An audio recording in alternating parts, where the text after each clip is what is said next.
सतगुरुदेव की जय। सर्वसंग से प्रार्थना है। सत्संग प्रारंभ हो रहा है। कृपया सत्संग स्थल पर शांतिपूर्वक विराजमान होकर के श्रद्धा से सत्संग सुने। परमेश्वर की प्यारी आत्माओं से पुनः निवेदन है, सत्संग प्रारंभ हो रहा है। कृपया सत्संग स्थल पर शांतिपूर्वक विराजमान होकर के श्रद्धा से सत्संग सुने। सत साहिब।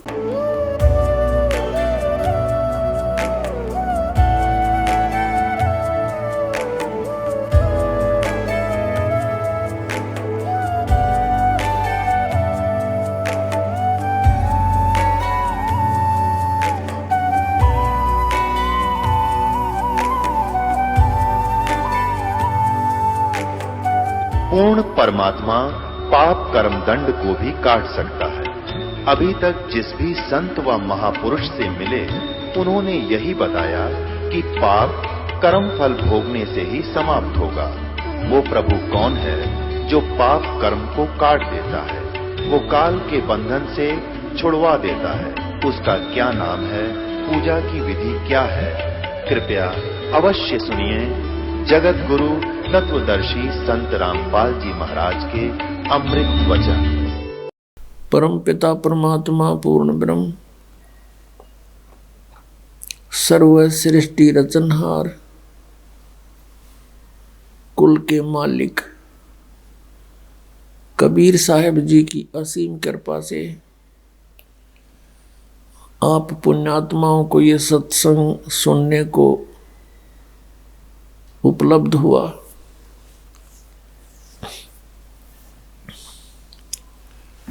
मानुष जन्म दुर्लभ है, ये मिले न बारंबार। तरवर से पत्ता टूट गिरे भाई, फिर नहीं लगता डार। परमात्मा ने हमें आके ज्ञान कराया है कि आप जी कोई मनुष्य शरीर मेरी कृपा से प्राप्त है, अन्यथा ये काल आपको मनुष्य जन्म नहीं देता। सृष्टि रचना के अंदर आप जी सुनते हो कि परमात्मा ने कहा था, इस काल भगवान को जब इसने प्रकृति को माया के साथ दुर्व्यवहार करना चाहा था और उसने इसके पेट में शरण ली थी, परमात्मा ने आके निकाला था। तब इसको एक परमात्मा ने श्राप दे दिया था, या ये समझो कि उस पवित्र लोक में जो कोई गलती ऐसी करता है उसको ये सजा मिलती कि तू 1,00,000 मानव शरीरधारी प्राणी नित्य आहार करया करेगा और 1,25,000 उत्पत्ति करेगा, तेरा नाम काल होगा।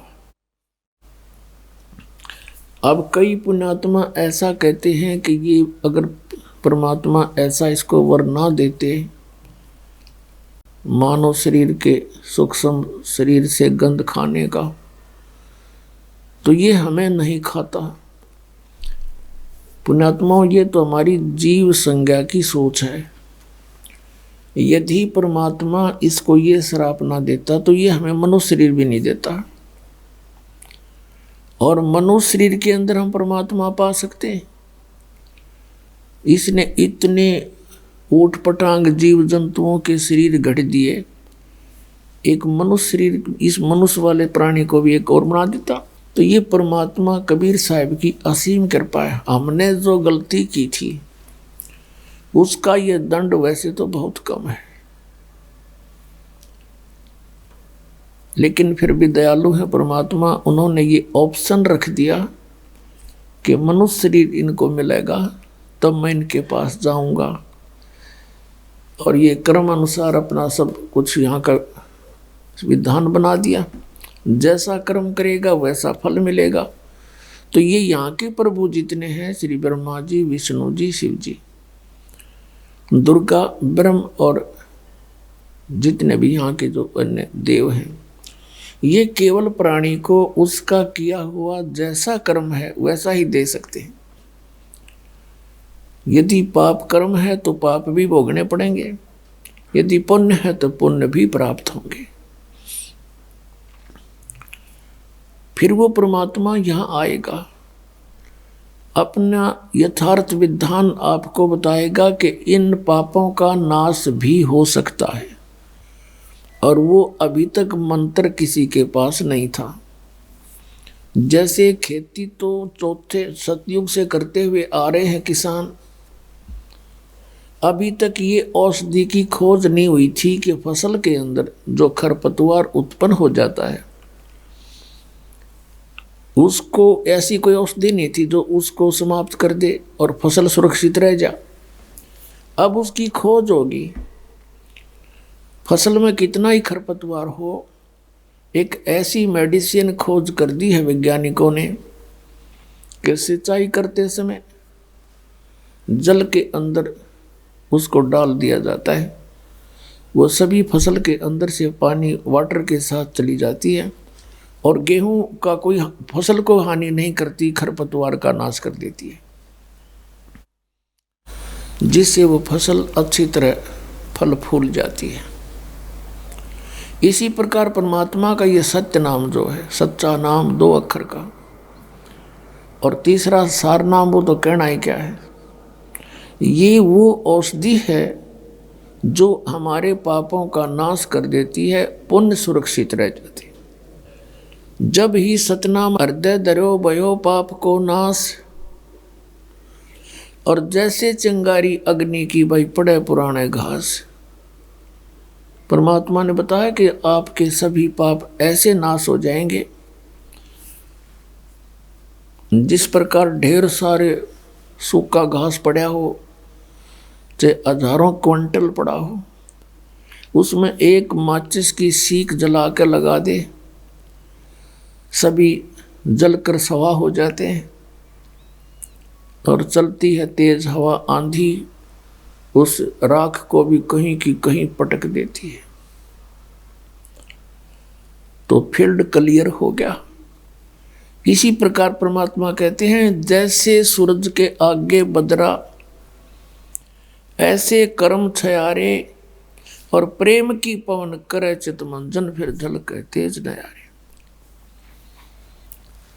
जैसे सूर्य के सामने बादल आ जाते हैं, सूर्य उगा हुआ होते हुए भी हमें दिखाई नहीं देता। जब चलती है तेज हवा, बादलों को इधर का उधर फेंक देती है, तो हमें सूर्य साफ दिखाई देता है।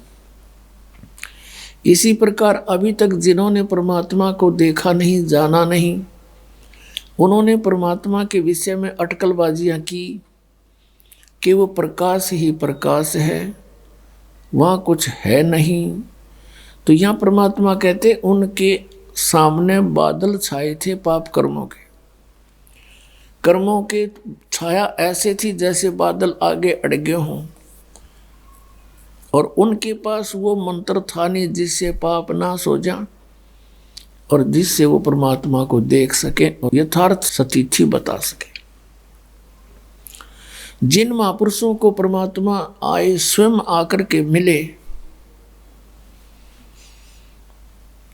और उनको वो मंत्र दिया सतनाम 2 अक्षर का, उन्होंने वो साधना की और आंखों देखा अपनी दिव्य दृष्टि से परमात्मा को सचखंड के अंदर, और साथ जाकर भी देख कर आए, फिर वापस छोड़े, फिर उनकी दिव्य दृष्टि काम करने लगी, सतनाम से उनके पाप नाश हो गए। तो यहाँ बैठे भी वो सब चित्रण बताया करते थे परमात्मा का, और जिनको भगवान मिले नहीं उन्होंने परमात्मा को निराकार बताया है। अब ये समागम जो चल रहा है पुण्यात्माओं, ये बहुत ही महत्वपूर्ण दिन है हमारे लिए, पूरे मानव समाज के लिए, सभी प्राणियों के लिए। फाल्गुन महीने की द्वादशी यानी फाल्गुन सुदी द्वादशी, चांदनी द्वादश, और सन 1727 और संवत 1784 को दिन के 10 बजे परमात्मा जिंदा महात्मा रूप बना के अपने सतलोक से, उस धूलोक से चलकर आया। गांव छुडानी के जंगल में जहाँ पर आदरणीय गरीबदास साहिब जी गौवें चरा रहे थे, 10 वर्ष के बालक थे। उनके साथ में गांव के और भी बड़ी उम्र के ग्वाले भी थे। 150-200 गौवें वो रखा करते थे। बहुत बड़ा क्षेत्र था, बहुत ज़्यादा जमीन थी गरीबदास जी के, लगभग 1400 एकड़ जमीन थी। उसमें बिजाई बहुत कम होती थी, वर्षा ही एक खेती का साधन था, या कोई रहट कुएं वगैरह होते थे, नहरें नहीं थी, जिस कारण से अधिकतर चरागा और पशुधन ही पाला करते थे। परमात्मा वहां आए और गरीबदास साहिब जी तथा अन्य भक्त, अन्य वो पाली वहां पर एक जांडी के पेड़ के नीचे रोटी खावे थे, भोजन खा रहे थे। परमात्मा जिंदा महात्मा के रूप में वहां प्रकट हुआ और थोड़ी सी दूर से आते हुए नजर आए। कबलाना गांव से छुडानी गांव का रास्ता उसी जांडी के पेड़ के साथ से गुजरता था। तो उन्होंने सोचा, पाड़ियों ने, कि ये कोई रास्ता चलता फकीर आ गया है। उनसे कहा, महाराज भोजन पाओ। परमेश्वर ने कहा, भोजन मैं पाके आया हूँ भाई, अपने गांव तक। पालियों ने पूछा, कौन सा गांव आपका? कि मेरा गांव सतलोक है। कितनी दूर है बाबा जी यहाँ से? परमात्मा ने कहा, 16 शंख कोस की दूरी पर। बात उनके समझ में आई नहीं। फिर उन्होंने कहा, महाराज हम अतिथि को ऐसे नहीं जाने देते, हमारा अनादर होता है, हमें पाप लगेगा। आप तो महात्मा भी हैं, कुछ ना कुछ आहार तो करना ही पड़ेगा, खाओगे नहीं तो दूध तो पीना ही पड़ेगा। अभी गऊओं का दूध निकाल देते हैं। कुछ ऐसी भली गायें होती थी, उनका किसी टाइम दूध निकाल ले। परमेश्वर ने कहा, भी मैं कुंवारी गाय का दूध पीता हूँ, पिला दो। तो वो पाली कहने लगे, बाबा जी तेरी नीयत ठीक को नहीं, मजाक करते हो आप भी हमारा कोई स्वीकार करना नहीं चाहते हमारी भेंट। तब गरीबदास जी खड़े हुए और कहा, महाराज जी देखो कुंवारी ये बच्चिया है, इसके बच्चा नहीं हुआ है, दूध कहाँ से देगी? परमात्मा ने कहा, तुम्हारे पास कोई ऐसा पात्र हो 5-4 किलो का, वो ला। तो वह एक लस्सी ले जा करते, छोटा मटका था मिट्टी का, वो खाना खुना खा के उन्हें मांझ धोकर दर रखा था। कहा, महाराज जी ये रहा। परमात्मा ने कहा, इसके नीचे रखो, थनों के सतन के नीचे। गरीबदास 10 वर्ष के बालक लेकर बैठ गए और कहा, देखो जी दूध कैसे आवेगा? परमात्मा ने कमर पर थपकी मारी उस गऊ के और कहा, बेटा ऐसे आएगा। उसी समय लंबे लंबे सतन हो गए और दूध का पात्र भर दिया, धार चल पड़ी। तो आधा परमात्मा ने पिया। शेष उन पालियों से कहा, ले भाई तुम भी पी लो ग्वालो, ये अमृत है, ये सचखंड सतलोक से आया है। वो पाली तो कहने लगे, हम नहीं पियो, पाप का दूध है, कुंवारी गाय का है, जंतर मंत्र से किया है, और तेरा पता ना तू किस जाति का है। गरीबदास जी कहने लगे, लो महाराज मुझे दे दो। आधा शेष उन्होंने पी लिया। फिर परमात्मा ने उनको अपने ज्ञान से परिचित कराया। गरीबदास जी की प्रबल इच्छा हुई उस सतलोक को देखने के लिए, जहाँ जाने के बाद जीव कभी मृत्यु नहीं होती, वहाँ वृद्धावस्था नहीं होती, सदा युवा शरीर रहता है। वहाँ कोई कम नहीं, कोई दुख नहीं, सदा बाहर वृक्ष हैं, दूधों की नदियाँ बहती हैं, अमृत फल हैं वहाँ के। बच्चे को बहुत लगन होती है। परमात्मा उसकी आत्मा को लेकर, गरीबदास जी की आत्मा को, कबीर साहब सचखंड गए और वहाँ अपनी सारी सतिथि से परिचित कराया। उधर से बच्चे को मृत जान करके कुछ देर के बाद देखा पालियों ने कि ये तो बोल नहीं रहा, हिला डुला कर देख मृत पाया। गांव में भागे आए, गांव के लोग वहाँ गए, फिर आसपास के रिश्तेदार इकट्ठे किए। शाम तक तो देर तक हो गई थी, शाम के 7-8 बज गए थे। चिता पर रखकर सहा उसको अंतिम संस्कार करने की तैयारी कर दी थी। इस दौरान 8-10 घंटे परमात्मा के साथ रही प्यारी आत्मा। ऊपर के सब लोगों को देखा, भगवान कैसा है, कौन है। श्री ब्रह्मा विष्णु महेश जी की स्थिति देखी, काल को देखा, उस नरक को देखा और सतलोक को देखा। फिर वापस आए। परमात्मा ने आत्मा को तुरंत भेज दिया कि कहीं शरीर का नाश ना कर दे, करने की तैयारी ही थी। चिता के ऊपर ही आत्मा सचेत हो गई, शरीर में कंपन हुई। गरीबदास जी जिंदा होकर उठ गए। उठ करके परमात्मा की ये अमर वाणी बोलने लगे। एक बार गरीबदास साहिब जी से कहा कि भगवान, जैसे ये एक फाग का दिन, होली का दिन आता है, तो अन्य व्यक्ति कहते हैं कि आओ जी होली खेलते हैं। तो गरीबदास जी कहने लगे, भाई अब इस होली में हमारा दिल नहीं लगे, हम तो राम नाम की होली खेला करते हैं, इस होली को अब हमारी रुचि नहीं रही। जैसे नानक साहिब जी से कहा था, क्योंकि आदरणीय नानक साहिब जी को भी परमात्मा बेई नदी पर मिले थे एक जिंदा महात्मा के रूप में, और वहां से उनको अंतर्ध्यान किया था और 3 दिन तक नानक साहिब जी को बेई नदी में डूबा मान लिया था।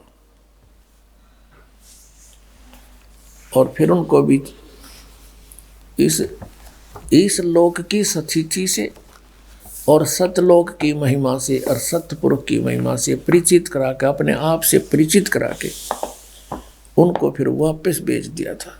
तो फिर उनको भी ये लोक ऊट पटांग सा नजर आने लगा। तो नानक साहिब जी भी मायूस रहते थे। जैसे आप पढ़ते हो कि उनकी पहली उदासी माने बिल्कुल संसार से विमुख हो गए, नौकरी त्याग दी। लेकिन आदेश परमात्मा का था कि बच्चा तुम यहाँ प्रचार करो, मेरा गुणगान करो। परमात्मा चारों युग में आए हैं और कहा कि चारों युग में मेरे संत पुकारे और कूक कहा हम हेल रे, या हीरे माणिक मोती बरसे यो जग चुगता ढेल रे। परमात्मा ने कहा कबीर साहब ने कि चारों युगों में मेरे संतों ने मुझसे परिचित होकर के महिमा गुणगान किया मेरा, जनता को सच्चाई से परिचित करा, लेकिन कोई नहीं माना। हीरे माणिक मोती बरसे ये जग चुगता ढेल रे। सत्य भक्ति सतनाम सच्चे मंत्रों रूपी हम, सत साधना शास्त्र अनुकूल साधना रूपी, तत्व ज्ञान रूपी हम मोती बरसाते हैं, हीरे मोती बरसा रहे हैं। और ये अज्ञानता के कारण शास्त्र विधि त्याग कर मनमानी पूजा करके ये सारा मानव समाज डले इकट्ठे कर रहा, कंकर पत्थर। गीता जी अध्याय नंबर 16 के श्लोक नंबर 23 में कहा कि शास्त्र विधि को त्याग कर जो मनमाना आचरण करते हैं उनको न तो सुख होता है, न कोई सिद्धि प्राप्त होती है, और न ही उनकी गति होती है, यूजलेस। 24वें श्लोक में कहा कि इससे तेरे लिए अर्जुन कर्तव्य और अकर्तव्य की व्यवस्था में कौन सी साधना करनी चाहिए, कौन सी त्याग देनी चाहिए, इसका निर्णय सदग्रंथ ही करेंगे। उसके अतिरिक्त किसी की लोक वेद की आड़ मत लेना, किसी की लोक वेद पर आश्रित ना होकर के अपना जीवन व्यर्थ ना करना। तो नानक साहिब जी मायूस रहते थे। भक्त पूछने लगे कि महाराज आप कभी सुख ही नजर नहीं आते। तब नानक साहब ने कहा कि भाई ना जाने काल की कर डारे, किस विध ढल जा पासावे, और जिना ते सिर ते मौत खुड़क दी उना नो केड़ा हासावे। इस गंदे लोक में क्या की खुशी मनावे। पुण्यात्माओं, हम बहुत सी घटनाओं को देखते हैं पर हम अनदेखा कर देते हैं क्योंकि हमें इसके विकल्प का पता नहीं। जैसे एक दिन वैसे तो बहुत सी घटनाएं घटती हैं। किसी का विवाह था और समाचार पत्र में दिखा रखा था। पहले दिन तो सारा परिवार नाच रहा, कूद रहा, डीजे बजावे, छोरे का ब्याह है। अगले दिन बारात जा रही थी। दूल्हे वाली कार एक ट्रक से टकराएगी और उसमें वो दूल्हा भी मर गया, 4-5 और उसी घर के सदस्य और बटे हुए बहनों के वह भी मर गए। अगले दिन वो हाहाकार मच रही थी, टक्कर मार मार रो रहे थे, चूड़ियां फोड़ रही थी, बाल पाड़ रहे थे। तो यहाँ किस चीज की खुशी बनावे हो? बोला जीव आंख नहीं खुलती इसकी। तो यहाँ संतों ने कहा, नानक साहब जी कहते, ना जाने काल की कर डारे, किस विध ढल जा पास आवे। और जिना ते सिर ते मौत खुड़क दी उना नु केड़ा हासावे। तब नानक साहब जी से पूछा कि हे महात्मा जी, क्या आप कभी प्रसन्न नहीं होते? क्या आपका कभी खुशी महसूस नहीं होती? अब नानक साहब जी सब सत्संग किया करते थे। बहुत ही कम श्रद्धालु उनके इस तत्व ज्ञान को मानने वाले थे, बहुत ही कम स्वीकार करते थे। समाज में विरोध बहुत बढ़ गया था। तो तब कहा करते, साध मिले साढ़े शादी होंदी और विछड़ जा दिलगिरी वे, अख दे नानक सुनो जिहाना मुश्किल हाल फकीरी वे। यूँ कहा करते श्री नानक देव जी कि जब मेरे ये साध भक्त सत्संग श्रवण करने के लिए एज इट इज आ जाते हैं, मुझे बड़ी खुशी होती है। उस दिन हमारा शादी होती है और जब ये यहाँ से जाते हैं सत्संग सुनकर, तब मुझे दिलगिरी हो जाती है, मेरी मायूसी छा जाती है, बढ़ जाती है चिंता। किस बात की?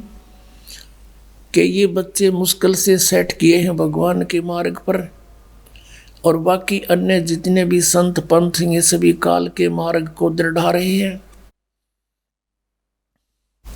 और ये डर बना रहता है कि कोई इन बच्चों को भ्रमित ना कर दे, क्योंकि वो बहुसंख्या के अंदर है और इनका जीवन नाश हो जा। और जब ये जोंके त्यों वापस आ जाते हैं, इनमें कोई हानि नहीं दिखती। ये मेरी एक खेती है, परमात्मा ने मेरी ड्यूटी लाई है, उसके ज्ञान को दृढ़ करूं। तो कहते हैं ये जोंके त्यों आ जाते हैं तो मेरी खुशी का कोई ठिकाना नहीं होता। साध मिले साढ़े शादी होंदी, विछड़ जा दिलगिरी वे, अख दे नानक सुनो जाना मुश्किल हाल फकीरी वे। फकीरी माने भक्ति के मुश्किल है या भक्ति, क्योंकि काल ने इतने अड़ंगे अड़ा रखे हैं, सबको भ्रमित कर रखा है, शास्त्र विरुद्ध साधना पर दृढ़ कर रखा है। और इनके आने से, वापस आने से हमारी खुशी होती है।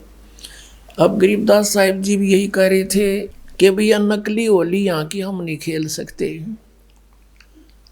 हम तो राम नाम की होली खेला करें। और पुण्यात्माओं, यहाँ 2 तारीख से और कल 8 तारीख तक जो समागम चल रहा है, हमारी होली ये है। 2 तारीख से होली शुरू होगी थी। रोज देसी घी का कड़ा हलवा आपके बच्चों को प्राप्त, बढ़िया आहार और अमृत वर्षा वो तत्व ज्ञान की। ये है राम नाम की होली। आत्मा भीगेगी राम के रंग में।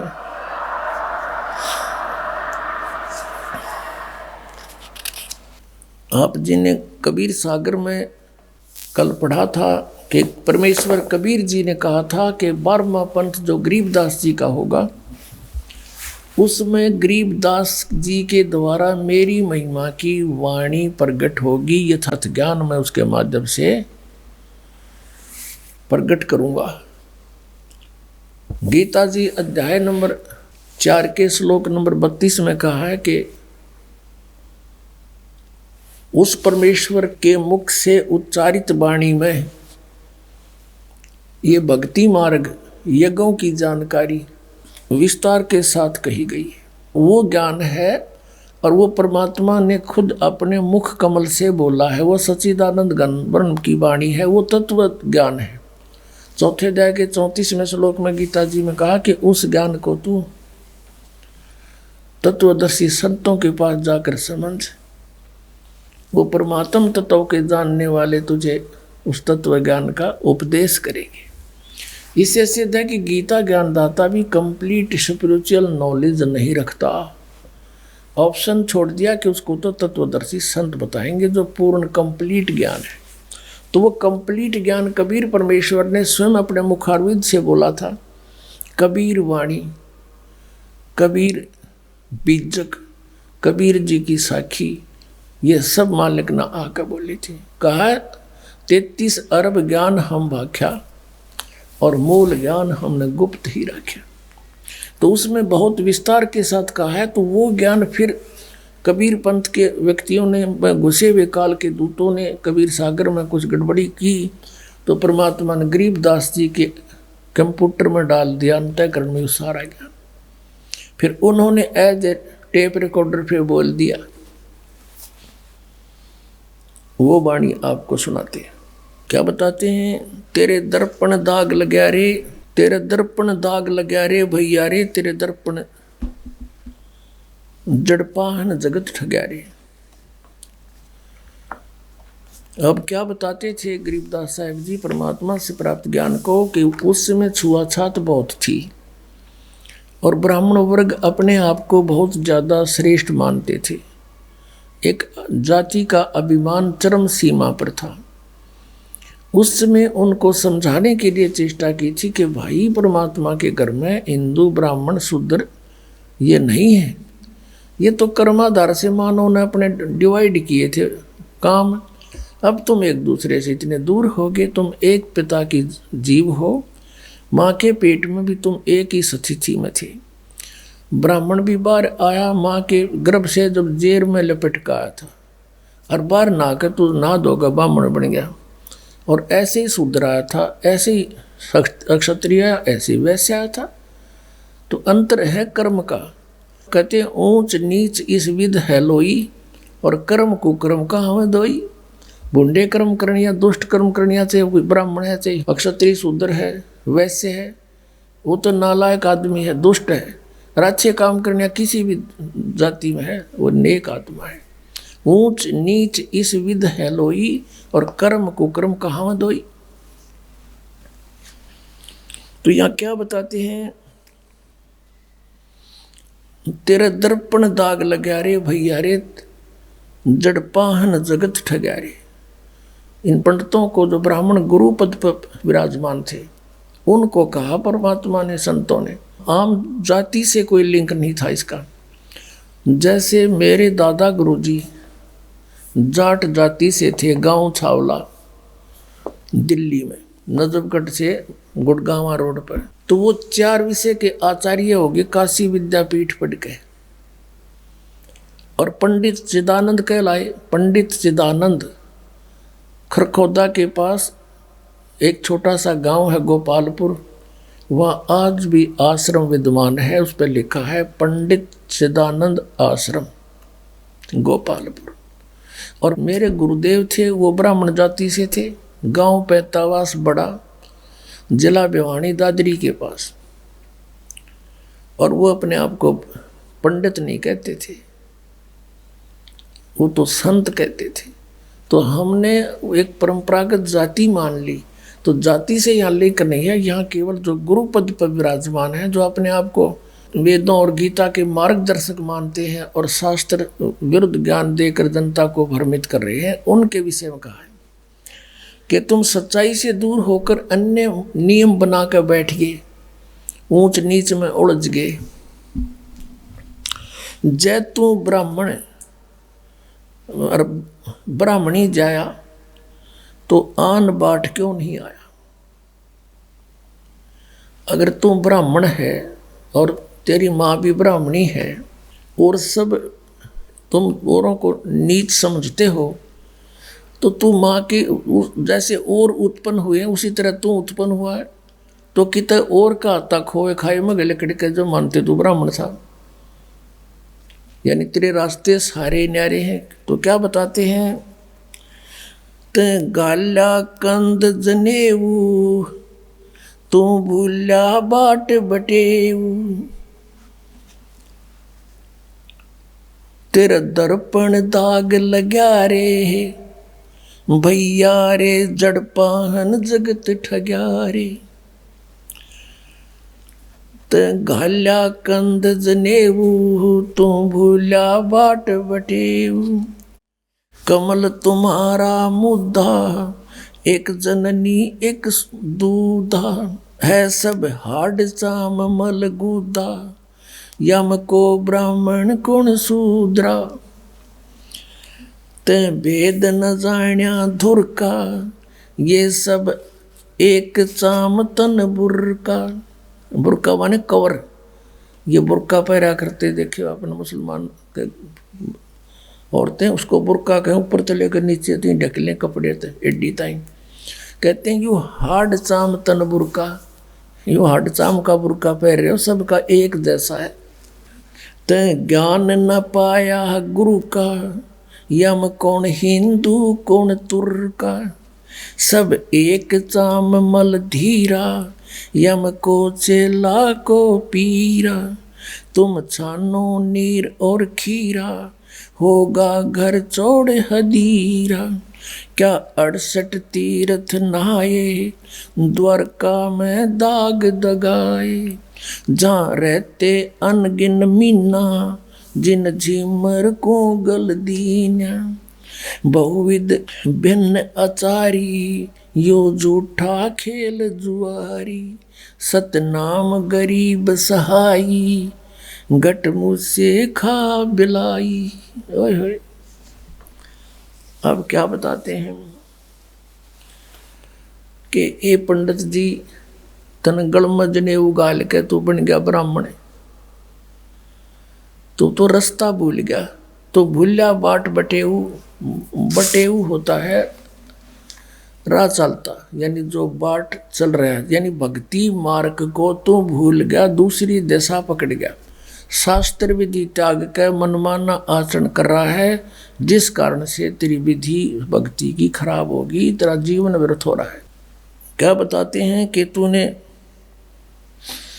ये कमल तुम्हारा मुद्दा, एक जननी एक दूधा, यानी सभी जीव मनुष्य जितने हैं एक ही उनकी माँ, ऐसी ही माता है, ऐसे ही पिता है और ऐसा ही दूध सब पी रहे हैं।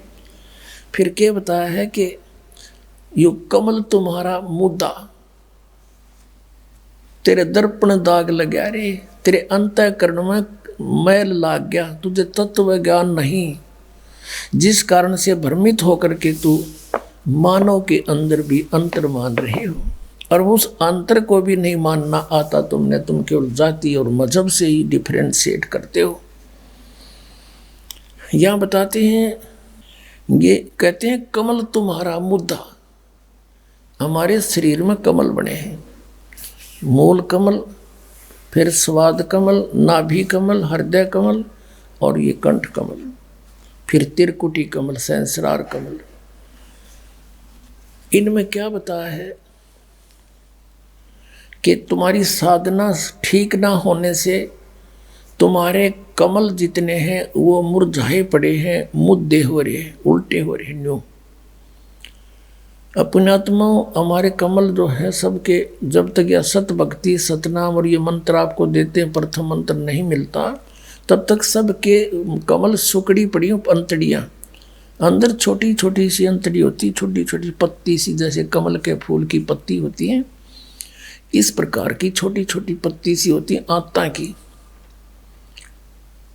और वो बगैर भक्ति के ऐसे सुकड़ जाती हैं इकट्ठा, जैसे फूल खिलता नहीं तो बंद होती है, डोरडी टाइप सी। और जब ये सत भक्ति स्टार्ट होती है, प्रथम मंत्र आपको देते हैं, तो आपके कमलों में जैसे हवा भरा कर ब्लेडर में न्यो हवा भरती चली जाती है, और फिर वो धीरे धीरे धीरे धीरे ऐसे करके ऐसे खिल जाते हैं। परमात्मा कहते तुमने दिखे के तुम्हारे कमल तो मुद्दे पड़े हैं क्योंकि भक्ति ठीक है नहीं, तुम ये राग गद्वेष इकट्ठे करोगे और तुम्हारे अंदर भरा के हैं। मुसलमान का हम बड़े, हिंदू का हम स्वच्छ। परमात्मा कहते हैं जीव हमारी जाति है, मानव धर्म हमारा, हिंदू मुस्लिम सिख ईसाई कोई धर्म नहीं है न्यारा। तो क्या बताते हैं कि कमल तुम्हारा मुद्दा, इसलिए तुम सच्चाई को पकड़ नहीं पाते। परमात्मा ने मुसलमानों को भी समझाया है, कबीर साहिब जी ने क्या कहा कि वही मोहम्मद, वही महादेव और वही आदम, वही ब्रह्मा, दास गरीब दूसरा कौन है, देख अपने घर में। हजरत मोहम्मद जो है भगवान शंकर के लोक से आया हुआ एक पुण्यात्मा प्राणी था। स्वर्ग के उनका गण था, वहाँ से उसकी जब समय समाप्त हो जाता पूंजी पुनः का, फिर उसको एक मनुष्य जन्म पृथ्वी पर मिलता है। और वहाँ आकर के फिर इनको फरिश्तों ने आकर के ज्ञान दिया। फिर कहते हैं वही मोहम्मद, वही महादेव और वही आदम, वही ब्रह्मा। और आदम जी जो आए थे वो ब्रह्मा के लोक से आए हुए पुण्य प्राणी थे। कहते तुम अगर देखना चाहो तो अपने कमल खोलो, उनमें देखो, फिर पता लग जा, थारा झंझटा मिट जा। ये आदम जो है वही ब्रह्मा के लोक से आया हुआ था और यहाँ अपने कमाई जो इसने की वह बर्बाद करी और फिर पितर लोक में पहुंच गया, वहां विराजमान है। तो क्या बताते हैं, तै भेद न जाण्या धुर का, सब एक चाम तन बुर का। तन दुर का ज्ञान नहीं, पूर्ण ज्ञान नहीं है। ये सब का एक जैसा शरीर, एक बुरका है, ऊपर तक कवर सा कपड़े का कपड़ा डाल रखा है तुम्हारे ऊपर, चोला। तै ज्ञान न पाया गुरु का, इसमें कौन हिंदू को तुर का। कबीर साहब कहते हैं गुरु बिन का हुन पाया ज्ञाना, जो थो था बुस छड़े मूड किसाना। गुरु बिन वेद पढ़े जो प्राणी, समझे न सार रहे अज्ञानी। तो यहाँ गरीबदास जी कह रहे हैं ते ज्ञान न पाया गुरु का, तेने गुरु नहीं मिला तुमने। यम कौन हिंदू कौन तुर्क का, इनमें कौन हिंदू कौन तुर्क है। एक परमात्मा के बच्चे सारे तुम यार एक दूसरे ने लाठी ठाए खड़े हैं। परमात्मा कहते हैं कोई कहे मारा राम बड़ा है, कोई कहे मारा राम बड़ा है, कोई कहे खुदाई रे, कोई कहे ईसा मसीह बड़ा है। ये बाटा रहे लगाई रे, कोई कहे हमारा राम बड़ा है। बिना ज्ञान के बाटे बैठे हैं। और परमात्मा ते एक कहे हो बड़ा न छोटा, वो है जो कुछ है। सतपुरुष पूर्ण ब्रह्म कबीर साहिब, तुम छानो नीर और खीरा, होगा घर चौड़ हदीरा। क्या 68 तीर्थ नहाए, द्वारका में दाग दगाए। जहाँ रहते अनगिन मीना, जिन झिमर को गल दीना। तुम कहते हो कि स्नान करने जाते हो, तीर्थों में जाते हो, द्वारका में, मथुरा में और जगह, गोमती गोदावरी, कहते उन तीर्थों में तुम नहाने जाते हो और वहाँ पर मछलियाँ रहती हैं और वो ना पार हुई उन तंजीमर पकड़ के ले जा काट दो ना 2 मिनट में। बताओ, तुमसे पहले तो वो वहीं ना थी विद्वान, तुम्हारी पर भी लगन से पहले भी वो जीव जंतु उसमें थे, वो तो आपसे पहले पार हो जाने चाहिए थे। तो यहाँ बताते हैं तुम छानो नीर और खीरा, होगा घर चौड़े हदीरा। तुम नीर खीर को यानी दूध पानी को छानो, तत्व ज्ञान को पहचानो, कौन सी भक्ति करनी है कौन सी नहीं करनी है, और फिर आगे कदम बढ़ाओ। अब ऐसे कोई इधर भाग रहा है, कोई इधर भाग रहा है। अब जैसे आना है बरवाला हरियाणा हिसार में, और दिल्ली से कोई जा रहा है मथुरा को, कोई जा रहा है जयपुर को, कोई जा रहा मेरठ को, और सभी कहते हैं कहाँ जा रहे हो? बरवाला जा रहे हैं। अरे बरवाला का तो रास्ता भी ना पकड़ा तुमने। कहने का भाव ये है कि हम सभी मोक्ष चाहते हैं, और मोक्ष मार्ग किसी का भी नहीं, इस पृथ्वी पर नहीं, 21 ब्रह्मांड में नहीं किसी के पास। तो पुण्यात्मा, ये बातें प्रथम बार कोई सुनता है तो ऐसा लगता है जैसे ये दास के बारे में कि बड़ा अभिमानी आदमी। तो अभिमानी नहीं, यो दास ज्ञानी हो गया और तत्व ज्ञान से परिचित हो गया, और जिस कारण से ढोल के डंके पर कहता कि इस पृथ्वी पर किसी के पास मोक्ष मार्ग नहीं। वो तो मेरे सामने आ जाओ और बात करो, चर्चा करो सामने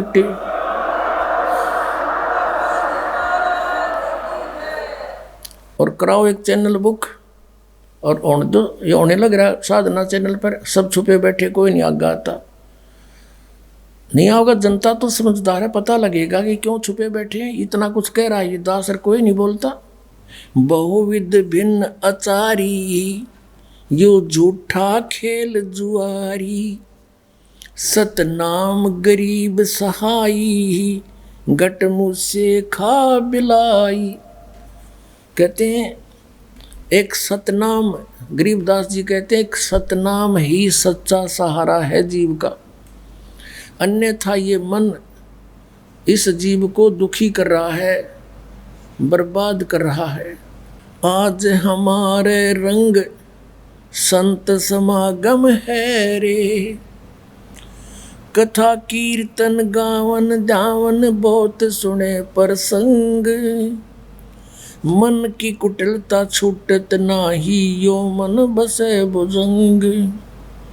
दिल दरिया में भंवर पड़त हैं, उठत अंत तरंगा, त्रिकुटी महल में जा बसोरे, जा बह शेष मुख गंगा। कहा कहूँ कछु कही न जाइए, मूरत अचल बिहंगा, अरस पियाले सत मद वाले, कहा को गोटो भंग। कहा कहूँ कुछ कही न जाई, मूरत अचल बिहंग, अरस पियाले सदमत वाले, काहे को गोटो भंग। दास गरीब मिटे सब झगड़ा, भाई करो साध सतसंग, गरीब दास मिटे सब झगड़ा, करो साध सतसंग। अब क्या बताते हैं? भेड़ पूछ को पंडित पकड़े, ये भादो नदी बिहंगा, गरीब दास वे भव जल डूबे, जहाँ नहीं साध सतसंग। क्या बताते हैं? कबीर साहब कहते हैं कि कबीर इस संसार को समझाऊं कै बार, ये पूछ पकड़ के भेड़ की और उतरा चाव पार। पुणात्माओं, जब आप इस तत्व ज्ञान से परिचित हो जाओगे, कलेजे में कारण पूरी चोट लगेगी आपके कि कहाँ छुपा था ये अमृत ज्ञान। हम परमात्मा ने लिखा अपनी वाणी में कि ये बूरा के स्थान पे रे ही खा रहे हैं। तत्व ज्ञान के अभाव से ये कोरी बकवाद सुने, दो लोग वेदांत कथा सुनाई जा रही है भोली आत्माओं को। अब इस एक सेंटेंस को, परमात्मा की अमर वाणी को आपके समक्ष सरलार्थ करने के लिए बहुत सारे प्रमाण उपस्थित करने पड़ेंगे। क्या बताया है कि कबीर इस संसार ने समझाऊं कै बार, ये पूछ पकड़ रे भेड़ की रुतरा चाव पारे। उसी वही वाणी जो कि तू उनसे प्राप्त गरीबदास जी ने जो कहा, तो उसी तरह भावार्थ कहा है कि भेड़ पूछ को पंडित पकड़े, ये भादो नदी बिहंगा, गरीबदास वे भाव जल डूबे, जहाँ नहीं साध सत्संगा। भादुए के अंदर बहुत ज़्यादा वर्षा हुआ करती है, और इतनी वर्षा हो जाती है कि सभी छोटी नाली नदी बहुत भर के उमड़ के ओवरफ्लो हो के किनारों के ऊपर के भी बह के चलती है। परमात्मा कहते हैं ये संसार सागर, ये संसार से पार होना समझ लो भादुए की नदी है, और उससे पार होने के लिए किसी गुरु ने विधि बता रखी है कि भेड़ की पूंछ पकड़ ले या तुझे पार करेगी। क्वाइट इम्पॉसिबल, बिल्कुल असंभव, वो क्रियाएं आपको दे रखी है इन नकली गुरुओं ने। जैसे राधा स्वामी, धन धन सतगुरु, सच्चा सौदा, सिरसा वाले, जय गुरुदेव वाले, ये सारे पांचों नाम काल के दें और बात करें सचखंड जान की, भेड़ की पूछ पकड़ के और दरिया पार होना चाहते हैं। उसकी विधि है दरिया पार होने की, एक नौका हो, बढ़िया मल्ला हो, और फिर बहरों से बचाता हुआ परले किनारे जा छोड़े। वो तत्वदर्शी संत हो, सतनाम रूपी नौका हो, तो बहुजल से पार होने में कोई दिक्कत नहीं, और सच्चा गुरु साथ उसका मल्ला हो, खेवटिया हो। सूरत नृत से जीना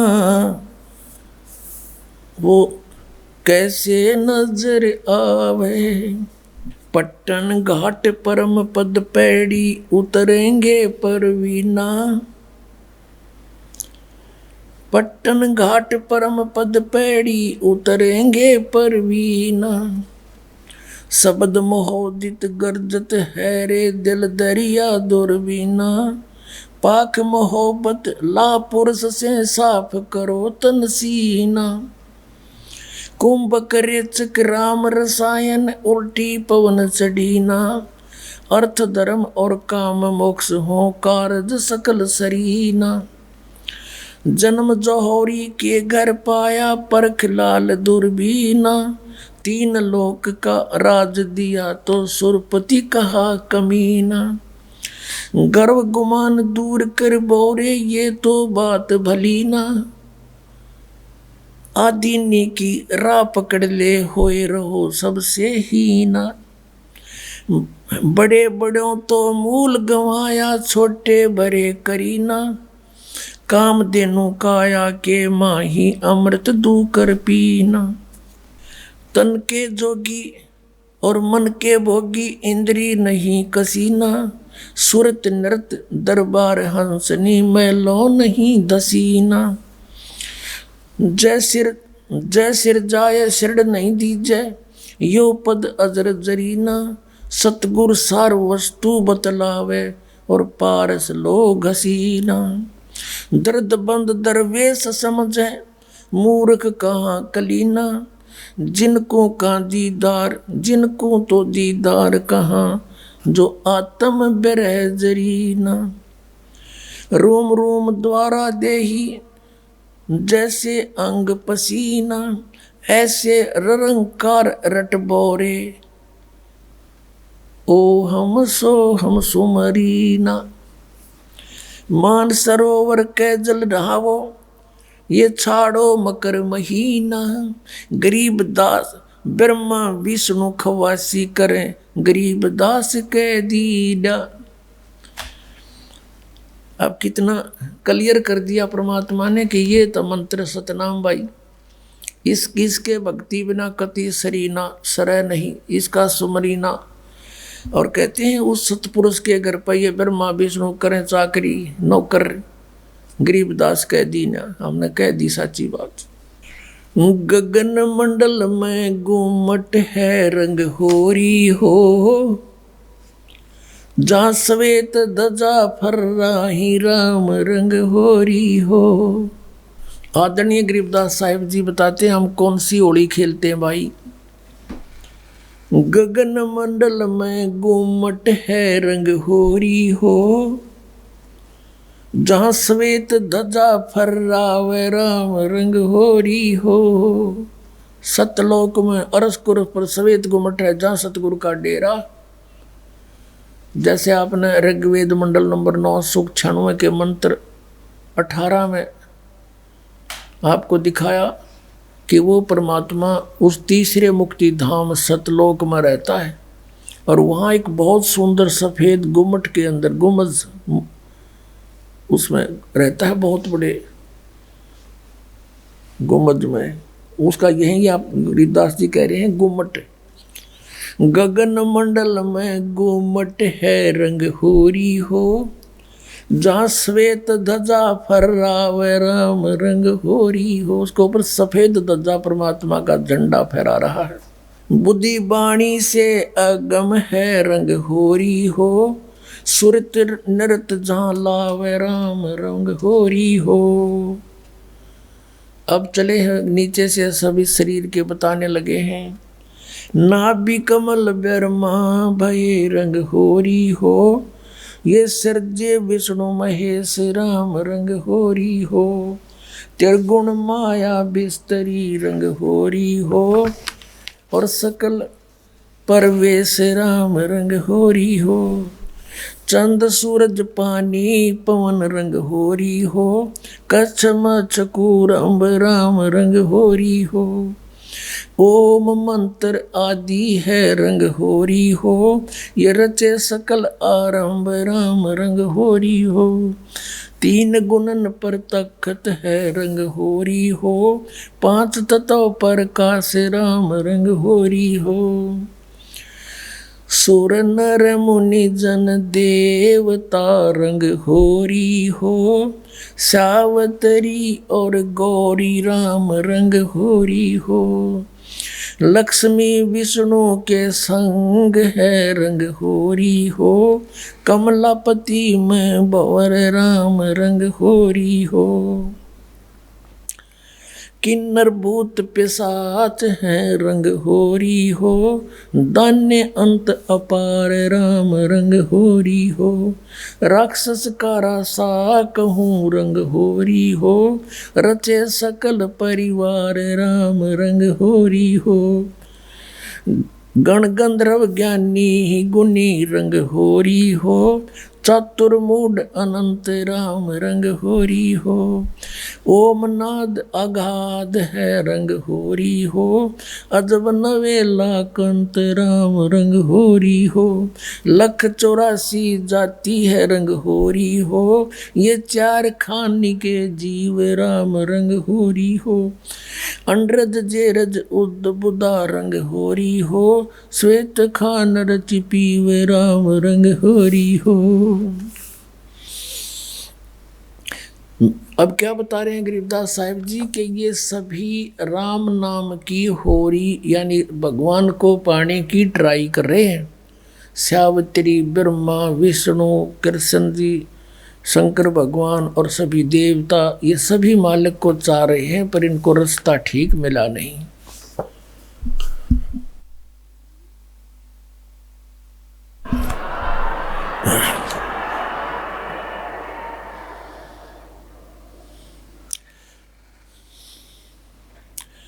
आत्म और परमात्मा रंग होरी हो, एक देही में दो राम रंग होरी हो। सतगुरु मेला करत है रंग होरी हो, चलो अगमपुर धाम राम रंग होरी हो। दिल की अंदर द्वीप है रंग होरी हो, वो अगम भूमि स्थान राम रंग होरी हो। शून्य सरोवर हंस मन रंग होरी हो, वहाँ खेले फाग बसंत राम रंग होरी हो। कहते शून्य सरोवर में यानी ऊपर शून्य शिखर में एक सरोवर है, मान सरोवर है, और वहाँ सभी आत्माओं का पति वो एक दुल्हा यानी सतपुरुष वहाँ परमात्मा है, उसके साथ हम सब होली खेलेंगे, या नकली दुल्हों के साथ हम होली खेलते हैं। बहुत दिन बीत गए। क्या बताते हैं? सोन सरोवर अंश मन रंग होरी हो, वहाँ खेले फाग बसंत राम रंग होरी हो। विष्णु शंकर से खेल ही रंग होरी हो, ये सुर नर मुनि जन संत राम रंग होरी हो। वो दुल्हा साहब एक है रंग होरी हो, ये दुल्हन संख असंख राम रंग होरी हो। घाट बाट इनको पावे नहीं रंग होरी हो, वो अवगत मार्ग बंक राम रंग होरी हो। अब क्या बता रहे हैं कि सभी ये ब्रह्मा विष्णु महेश और सभी उस परमात्मा से होली खेलने के लिए फिर रहे हैं, ट्राई कर रहे हैं, और वो दुल्हा एक है सतपुरुष जिसको सभी खोज रहे हैं। और दुल्हन शंख असंख्य राम रंग होरी हो, वो दुल्ला साहिब एक राम रंग हो रही है। यानी उसी से खेलने बात बनेगी, उसी की प्राप्ति के लिए प्रयत्न करने से आपका जीवन सफल होगा। इसका कहने का तात्पर्य, आप किसी अन्य के साथ होली खेलते हो, जैसे एक तो इस यहाँ का जो त्योहार होली, इससे मिलता जुलता एक उदाहरण दे रहे हैं कि जैसे आप जी अपने पति के साथ होली खेलती हैं या कोई और नाती से खेलते हैं। कहते हैं कोई तो ब्रह्मा जी को इष्ट मान कर उसकी पूजा कर रहा है, उसके होली खेल रहा है, कोई विष्णु जी से खेल रहा है, कोई शंकर जी से खेल रहा है, कोई हनुमान जी से खेल रहा है, कोई श्याम जी है और कोई भैरव भूत बतालों से। कहते तुम इनसे होली खेल रहे हो, इसे कोई यूज नहीं। वो एक है होली खेलन जोगा सतपुरुष, उससे खेलो होली। ये नकली होली इन गिला खेलते हैं, बहुत दिन हो गए। ये भी नासवान, तुम भी मृत्यु को प्राप्त हो जाओगे। श्रीमद् भगवत गीता अध्याय नंबर 4 के श्लोक नंबर 5 और 9 में गीता ज्ञानदाता कहता है, अर्जुन तेरे और मेरे बहुत जन्म हो चुके, तू नहीं जानता मैं जानता हूँ। फिर गीता जी अध्याय नंबर 2 के श्लोक 12 में कहा कि अर्जुन तू ये मत समझे कि तू और मैं और ये सभी राजा पहले ना जन्मे थे या आगे जन्म नहीं होगा, अर्थात तू और मैं और ये सभी सैनिक पहले भी जन्मे थे, आगे भी जन्म होगा। 10वें अध्याय के दूसरे श्लोक में गीता में कहा गीता ज्ञानदाता ने कि मेरी उत्पत्ति को न ये देवता जानते न ऋषि जानते, क्योंकि ये मुझसे उत्पन्न हुए हैं। तो पिता की उत्पत्ति को संतान नहीं जान सकती, दादाजी बताया करता है। तो इस काल की उत्पत्ति परमात्मा कबीर परमेश्वर जो सबका बाबा सबका दादा सबका जनक है, उसने आके बताया कि इसका भी जन्म होता है। तो ये खुद कहता है 18वें अध्याय के 62वें श्लोक में कि अर्जुन तो सर्वभाव से उसकी शरण में जाओ, उस परमेश्वर की शरण में जाओ, उसकी कृपा से तो परम शांति को और सनातन परम धाम को प्राप्त होगा। अब उस दुल्हे की ऊपर सतलोक में साकार परमेश्वर की गरीबदास जी आंखों देखा क्या बता रहे हैं, सवेत गुमट सिर सेरा रंग होरी हो। सफेद गुमट और सिर पर सेरा, जैसे दुल्ला का सेरे हुआ करें, मुकुट है मालिक का। सवेत गुमट सिर सेरा रंग होरी हो और जलक करण अनंत राम रंग होरी हो। सोन सलैली सैल है रंग होरी हो, पावन अटक पपील राम रंग होरी हो। कौन जुगत से पाई ये रंग होरी हो, सतगुरु के उपदेश राम रंग होरी हो। अब कहा कि कैसे उसको प्राप्त करें, कौन युगत से कौन साधना से उसको पावें, क्या युक्ति है उसके पाने की। उत्तर भी आप ही दे दिया कि सतगुरु कहे उपदेश राम रंग होरी हो, कि सतगुरु मिले और फिर वो आपको उपदेश दे। पुण्यात्माओं, ये अभिमान ना समझना, यथार्थ ज्ञान जानना कि इस पृथ्वी पर सतगुरु नहीं इस दास के अतिरिक्त, और सतगुरु बिना मोक्ष नहीं। अब ये झूठे गुरु भी हैं और ये अपने आप को सतगुरु भी कहलाते हैं। तो सतगुरु के कहने से, फीत लगाने से सतगुरु नहीं होते। जैसे कबीर परमेश्वर कहते हैं, खरना हो के हरि कबहू सिंह की खाल उड़ाए। यदि गधे ने शेर की खाल उड़ा दे, वो शेर नहीं बन सकता, शेर जैसा जरूर दिखाई देता है। एक कुमार शरारती सा था, उसने किता एक शेर मरा पा गया, उसकी खाल उतार ली, अपने गधे पर डाल दे और खेतों में छोड़ दे। खेतों में रखवाले रहते थे फसल के। वह चांदनी रात में उन्हें देखा कि वही कौन आ गया। पहले से सोचा कोई पशु आ गया, चल लठ लेकर गए। इतनी दूर से देखा चांदनी में शेर हवाई, सारे ने डांक ठोक दी, भाग गए गाँव में।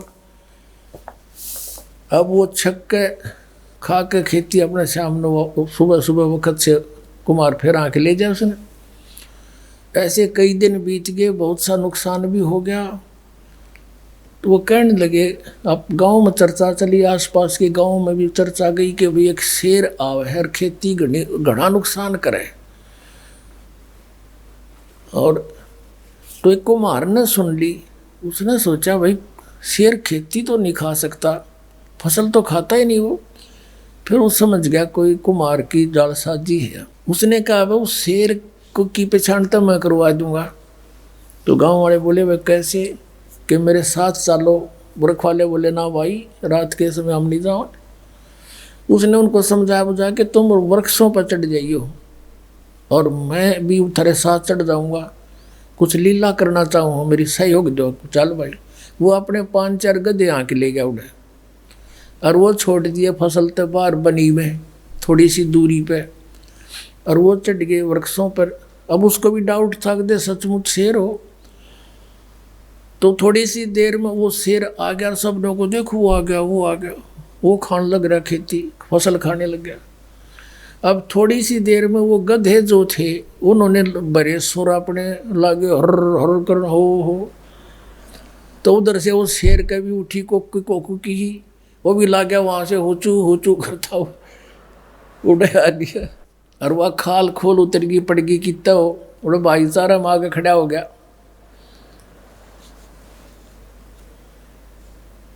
तब वो उनकी मच्छी बदी कुमार ने तो पहचान दिया कति सागी गदाए है। नीचे उतर का आया न बोला यो रहा थारा शेर भाई। फिर वो जिस कुमार का गधा था उसको फिर पंचायत ने दंड लगाया, बेतने या के सोची नालायक, कितना नुकसान कर दिया, तू ले लेता थोड़ा बहुत तोड़ा इसकी खातर, भूस ले लेता हमारे से चारा। तो कहने का भाव ये है कि गधे और शेर का बोली तो मेरा पटेगा, सतगुरु का पता नकली और असली का इस ज्ञान से पता चलेगा। ये बोली है, बोली से पता चलेगा कौन सतगुरु है, कौन सतगुरु नहीं है, कौन नकली है, कौन असली है।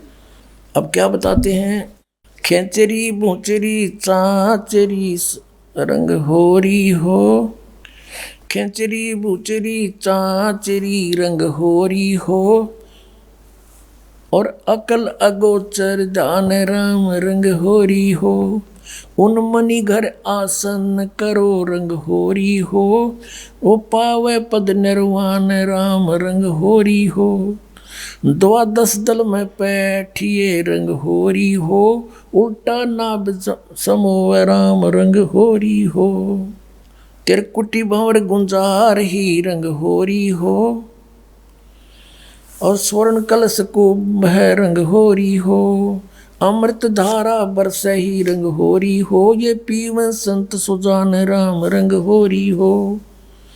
फिर क्या बताते, नाम की सरवर ए नहीं रंग होरी हो, होता मूल उचारे राम रंग होरी हो।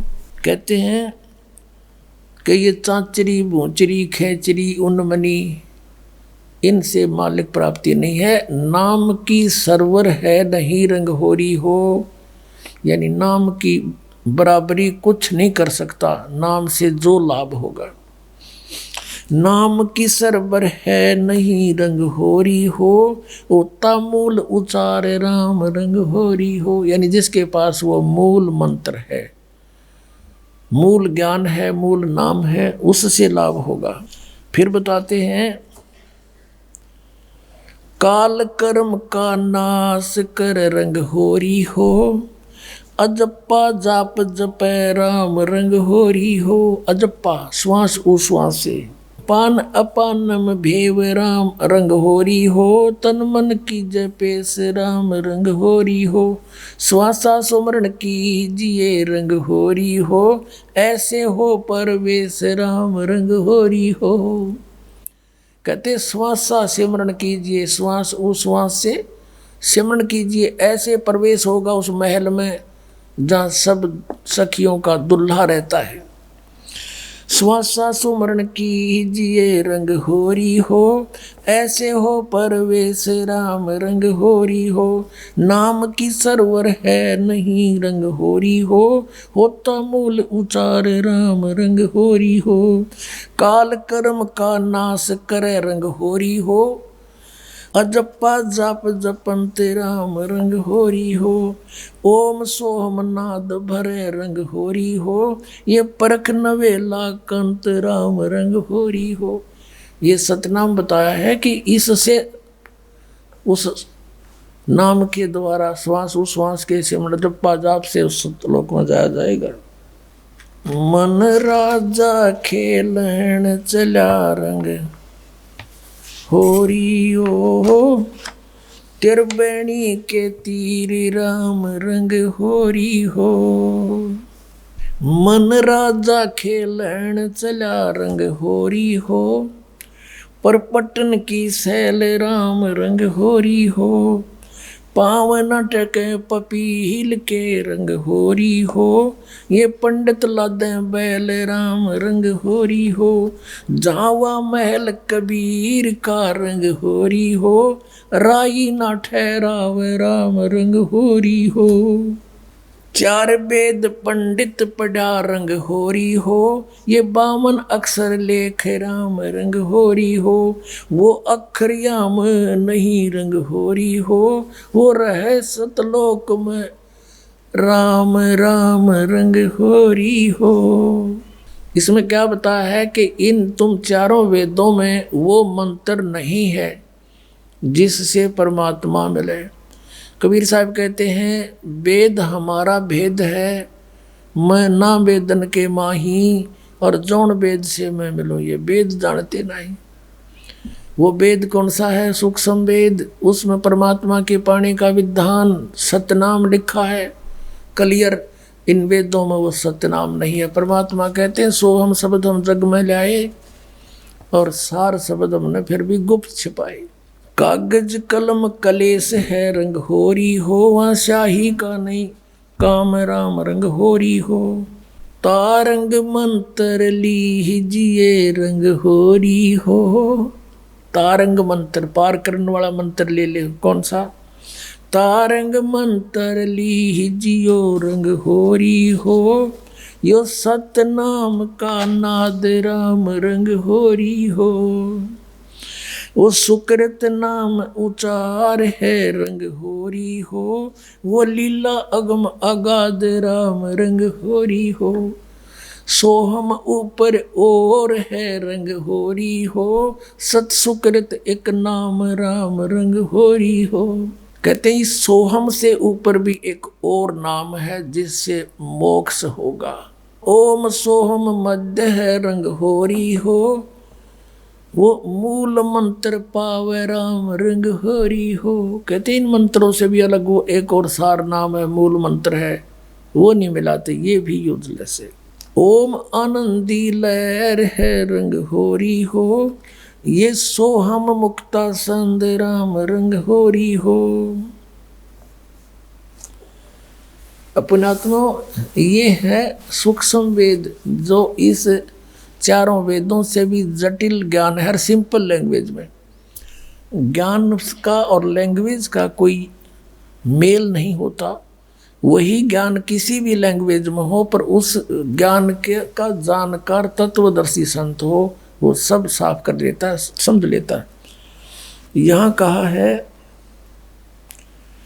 कि जो ओम मंत्र है, जैसे श्रीमद् भगवद गीता अध्याय नंबर 8 के श्लोक 13 में गीता ज्ञानदाता कहता है कि अर्जुन ओम इति एकाक्षरम ब्रह्म व्यवहारण मामन समन्वय पर्याति तजन देहम सयाति परमाम गतिम। मुझ ब्रह्म का केवल एक अक्षर ओम है, नथिंग एल्स। और जो इसका अंतिम सांस तक सिमरण करता हुआ शरीर छोड़कर जाता है तो परम गति को प्राप्त होता है। कौन सी परम गति? जो ओम से होने वाली परम गति है। ओम से कौन सी परम गति होगी? ब्रह्मलोक प्राप्ति होगा। ये ब्रह्म का जाप है। और ब्रह्मलोक में गए हुए प्राणी भी पुनर्वर्ती में है, जन्म मृत्यु होता है, ये पूर्ण मोक्ष नहीं होता। फिर ये कहता है कि तू सर्वभाव से 18वें अध्याय के 62वें श्लोक में कि तू सर्वभाव से उस परमेश्वर की शरण में जा, उसकी कृपा से परम शांति को, सनातन परम धाम को प्राप्त होगा। अपने विषय में कहता अर्जुन तेरे और मेरे बहुत जन्म हो चुके, तू नहीं जानता मैं जानता हूँ। चौथे अध्याय के 5वें और 9वें श्लोक में गीता जी अध्याय नंबर 2 के 12 में, गीता अध्याय नंबर 10 के 2 में। और फिर 15वें अध्याय के 1 से 4 का निष्कर्ष है कि उल्टे लटके हुए संसार रूपी वृक्ष है ये, इसके सभी विभाग जो बता देगा वो तत्वदर्शी संत है। उसके पश्चात परमेश्वर के उस परम पद की खोज करनी चाहिए, जहाँ जाने के बाद साधक फिर लौटकर कभी संसार में नहीं आते, उनका पूर्ण मोक्ष हो जाता है। फिर बताया है गीता जी अध्याय नंबर 17 के श्लोक नंबर 23 में उस परमेश्वर के पाने का, सच्चिदानंद घन ब्रह्म के पाने का मंत्र बताया है, ओम तत्सत इति निर्देश है ब्रह्मण त्रिविध समर्थ है। ब्रह्मण माने सच्चिदानंद घन ब्रह्म, सच्चिदानंद घन ब्रह्म यानी परम अक्षर ब्रह्म।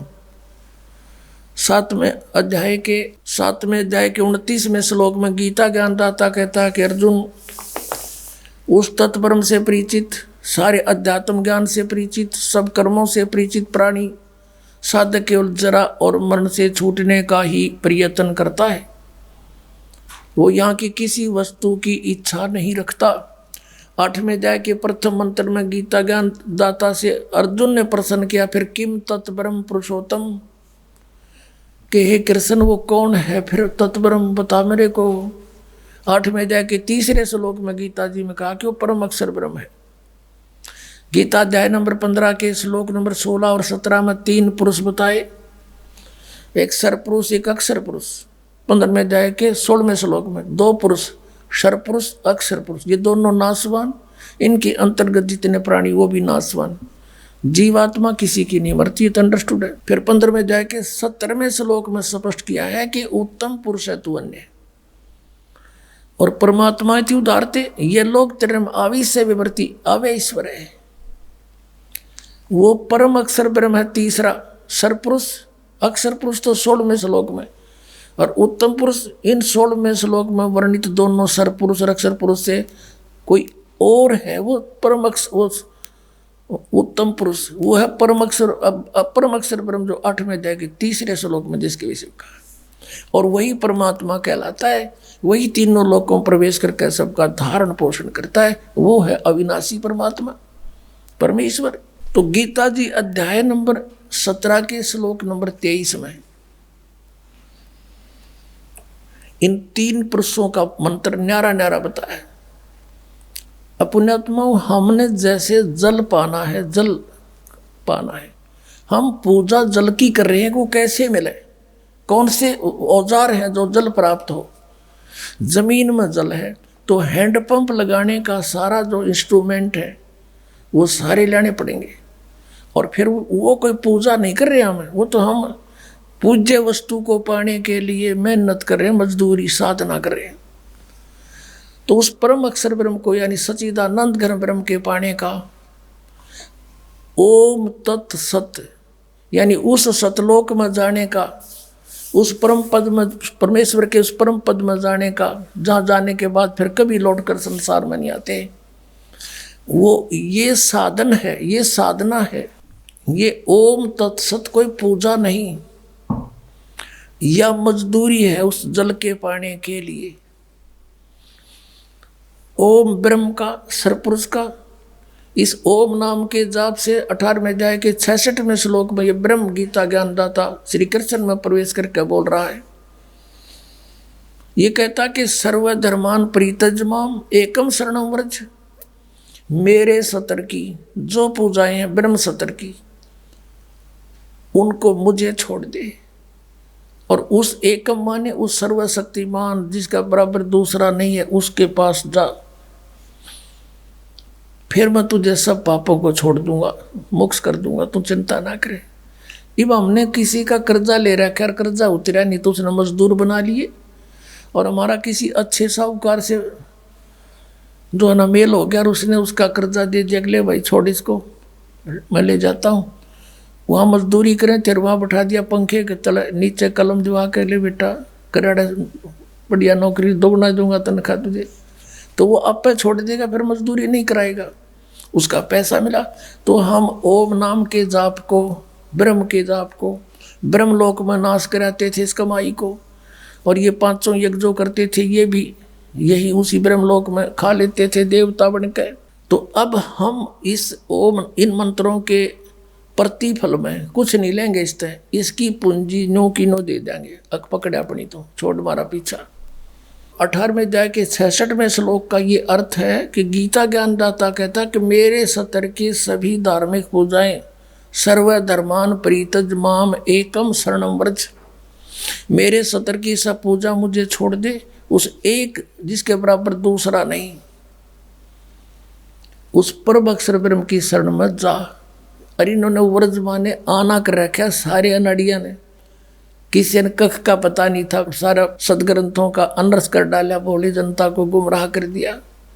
और इंग्लिश वर्ड का अर्थ गो हो कोई, उसका अर्थ कोई कम कर दे, आना कर दे। कितनी बुद्धिमता करी उसने। वर्ज माने जैसे गो माने जाना होता है, इंग्लिश वर्ड है, और उसका किसी सेंटेंस को ना समझ के अनुवाद करता, उसका अर्थ आना करता है, तो वो महामूर्ख है। किसी भी सर्कमस्टांस में गो बीन कम आना नहीं हो सकता। अरे न कर रखा, या थोड़ी सी एक झलक दिखानी पड़ेगी। अब पता चलेगा ज्ञानी और अज्ञानी का, सतगुरु और झूठे नकली और सच्चे सतगुरु का। ये है श्रीमद् भगवत गीता। गीता प्रेस गोरखपुर से प्रकाशित, अनुवाद करता है जय दयाल गोविंद का। अब हम आपको श्रीमद् भगवत गीता अध्याय नंबर 18 का श्लोक 62 दिखाएंगे। गीता अध्याय नंबर 18 श्लोक नंबर 62 में क्या कहा है कि हे भारत, सब प्रकार से उस परमेश्वर की शरण में जा, उस परमात्मा की कृपा से ही तू परम शांति को और सनातन परम धाम को प्राप्त होगा। अब यहाँ तो ये लिख गए गच्छ माने जा, इसका सब नबेरा था गच्छ माने जाना, तो नहीं छुपा सके। आगे देखो अध्याय नंबर 18 का और श्लोक नंबर 66 देखते हैं। इसमें लिखा कि सर्वधर्मान परित्यज माम एकम शरणम व्रज। ये व्रज शब्द है। अहम तवा सर्व पापेभ्या मोक्षामि मा शुच।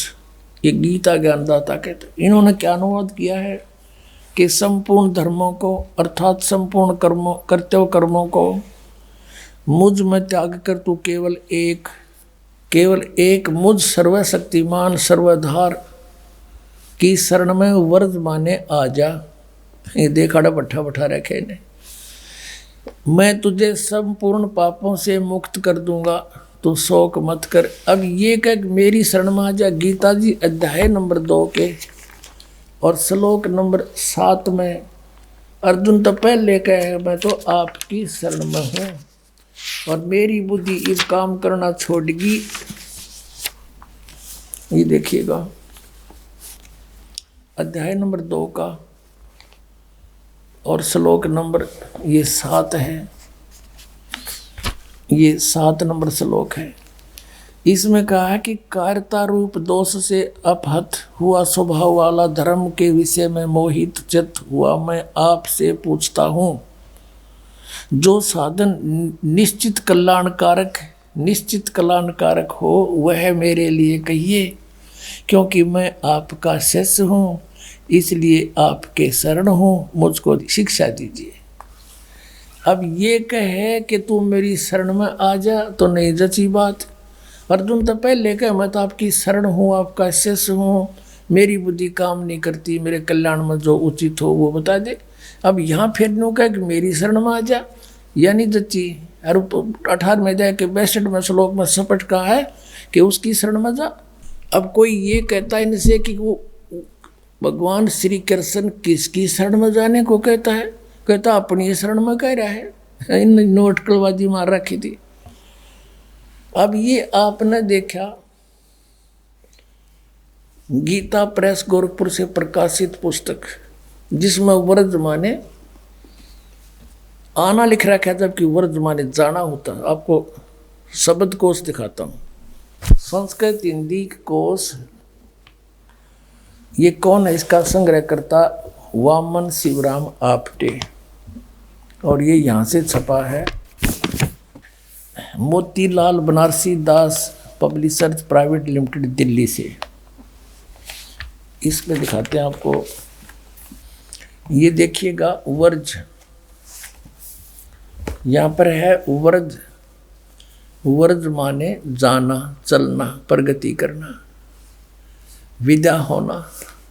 अब आपको दिखाते हैं, ये तो सब नकलियों की, एक का कुएं का पानी, एक का कुएं की भांग पी रखी। नहीं, देखो श्री सुधांशु जी आचार्य, श्रीमद् भगवत गीता, आचार्य सुधांशु जी महाराज। और ये प्रकाशक हैं विश्व जागृति प्रकाशन, ओंकारेश्वर महादेव मंदिर, जी ब्लॉक, मानसरोवर गार्डन, दिल्ली। यहाँ से ये इनके प्रकाशक हैं, मुद्रक के। ये है 18वें अध्याय का 66वां श्लोक, 18वां अध्याय और 66वां। सर्व धर्मान परित्यज माम एकम शरणं व्रज, अहम तवा सर्व पापेभ्यो मोक्षामि मा शुच। संपूर्ण धर्मों का आश्रय छोड़कर तू केवल मेरी शरण में आ जा। ठीक है, ये तो सुधांशु जी। और अब देखो आसाराम जी, ये है श्री आसाराम जी के आश्रम से अनुवादित और प्रकाशित संत श्री आसाराम जी आश्रम, अहमदाबाद। ये यहाँ से छपी है।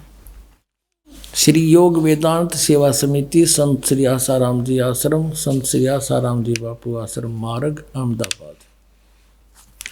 इसके दिखाते हैं, ये है 18वां अध्याय और 66वां श्लोक। एकम शरणं व्रज, संपूर्ण धर्मों को अर्थात संपूर्ण कर्तव्य कर्मों को मुझ में त्याग कर तू केवल एक मुझ सर्वशक्तिमान सर्वाधार परमेश्वर की शरण में आ जा। व्रज माने आ जा। अब दिखाते हैं ये सतपाल अंसा देश वालों की। ये देखिएगा श्रीमद् भगवत गीता,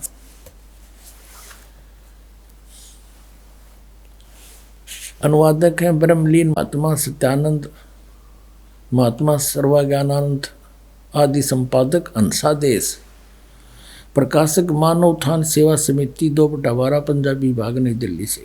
ये इनके मुद्रक हैं Rajeshwari photo states private limited, Delhi. और इनका देखना, इन्हें तो कति इकट्ठा काम कर रखा है, 3-3, 4-4 इकट्ठे के सीट रखे। ये तो सिर्फ अपनी पुस्तकें बनाकर बेचना ही उद्देश्य रखते थे। ये देखिएगा, ये है अष्टदशो अध्याय, 18वां अध्याय। और यहाँ पर है सर्व धर्मान परित्यज माम एकम शरणं व्रज, अहम तवा सर्व पापेभ्यो मोक्षामि मा शुच। ये 3-4 का इकट्ठा इन्होंने अनुवाद कर रखा है। ये देखना अगले पृष्ठ पे,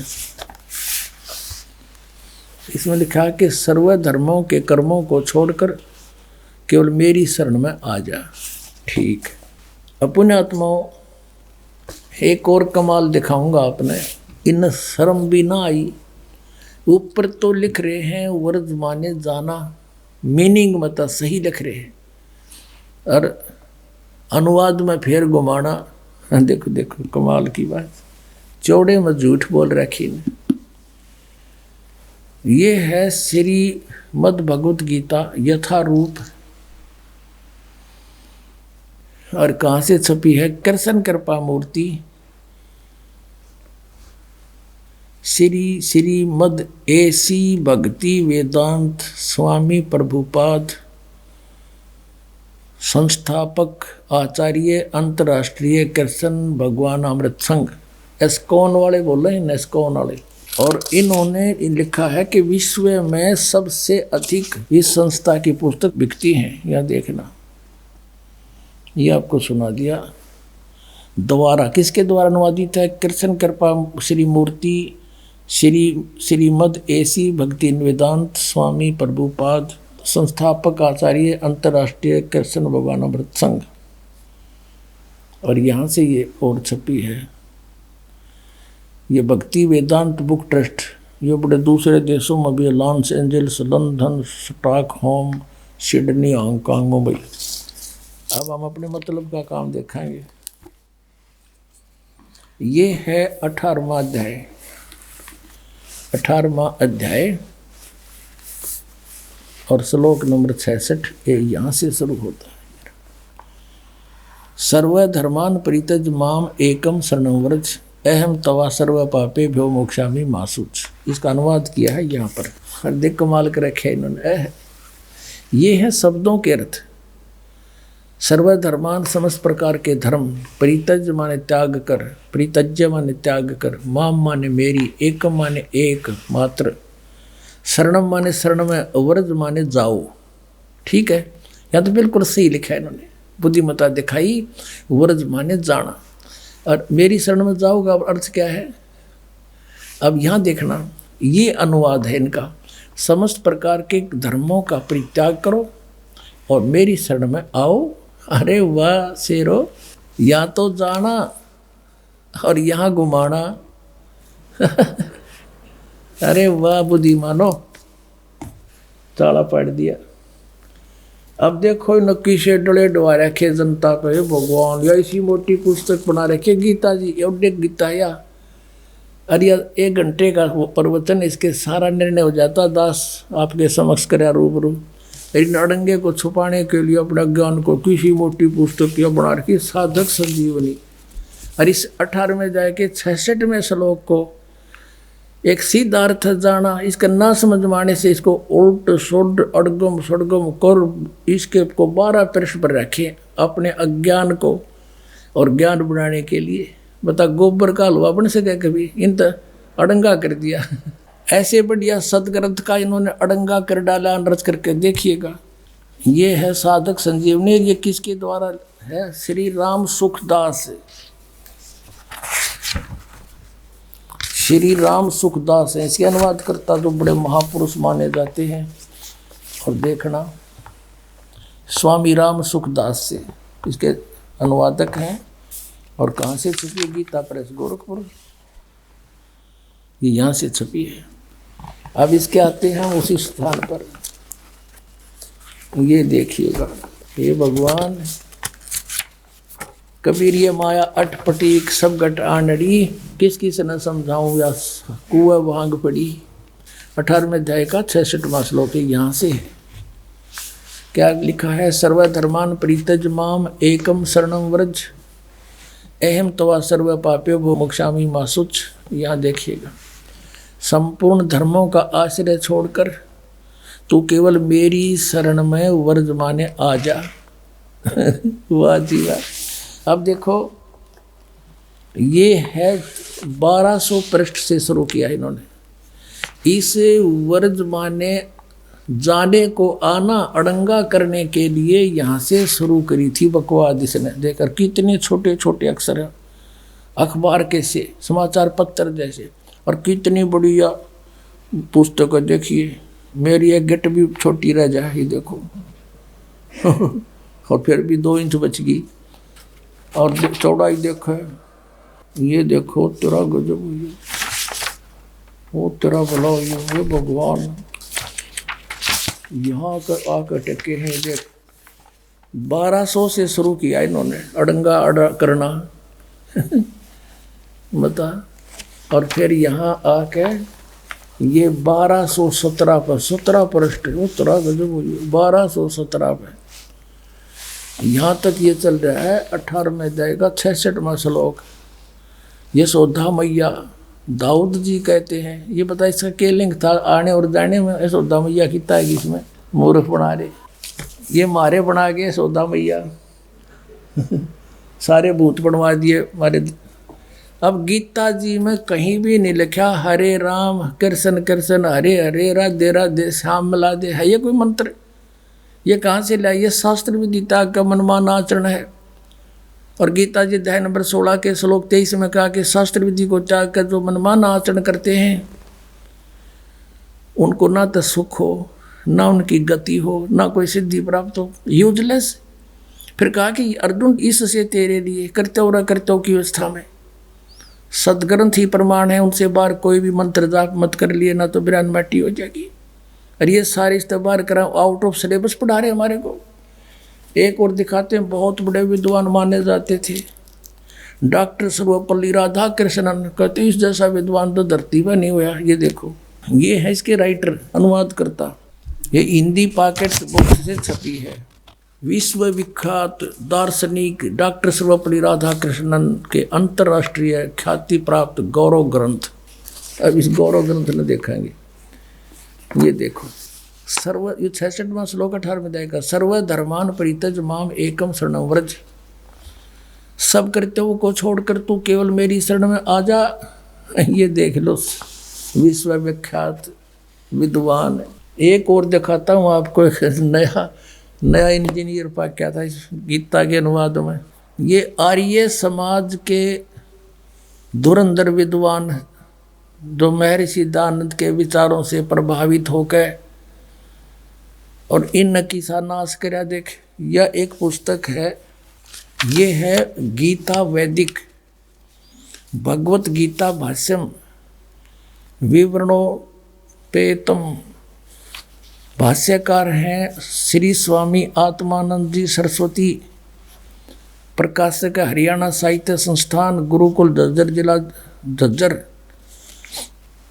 और ये इनका आचार्य प्रिंटिंग प्रेस, दानंद मठ, रोहतक से छपी है। अब इसने किसा नाश कर रखा, दिखाऊं। इसने क्या लिखा है प्राकथन में, गए पृष्ठ पे क्या लिखा है देखिएगा, ताड़ा पाठा। कई चतुर शिल्पी ही इस तह को मूल रत्न में से एक अणु को नष्ट किए बिना दूर कर सकता है।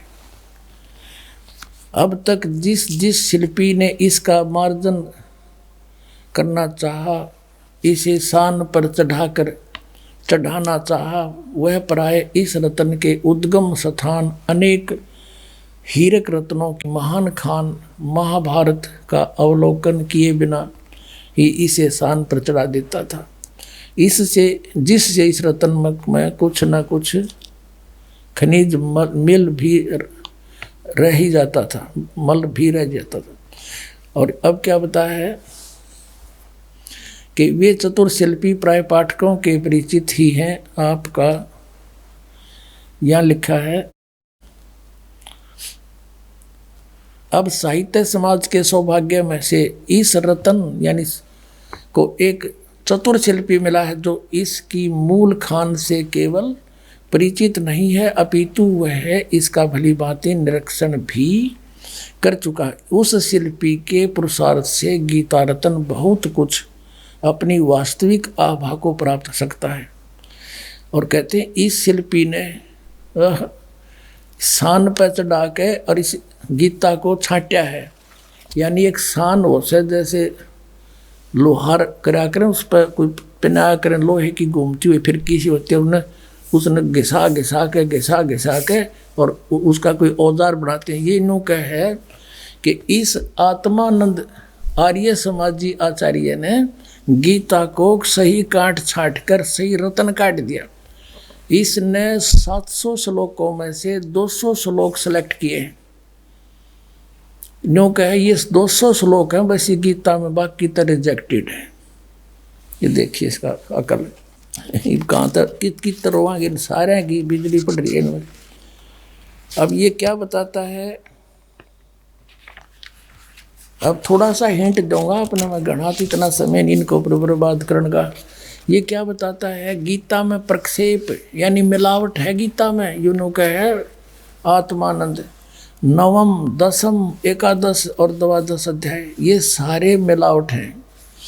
9वें अध्याय के प्रथम श्लोक को छोड़कर और 9वां, 10वां और 11वां और 12वां सभी अध्याय प्रक्षिप्त हैं, इनमें मिलावट से। अच्छा ये देखिए 13वां अध्याय, इसमें 13वें अध्याय के प्रथम से लेकर 6 श्लोक प्रक्षिप्त हैं। ये तो मिलावट से, बाकी ठीक से।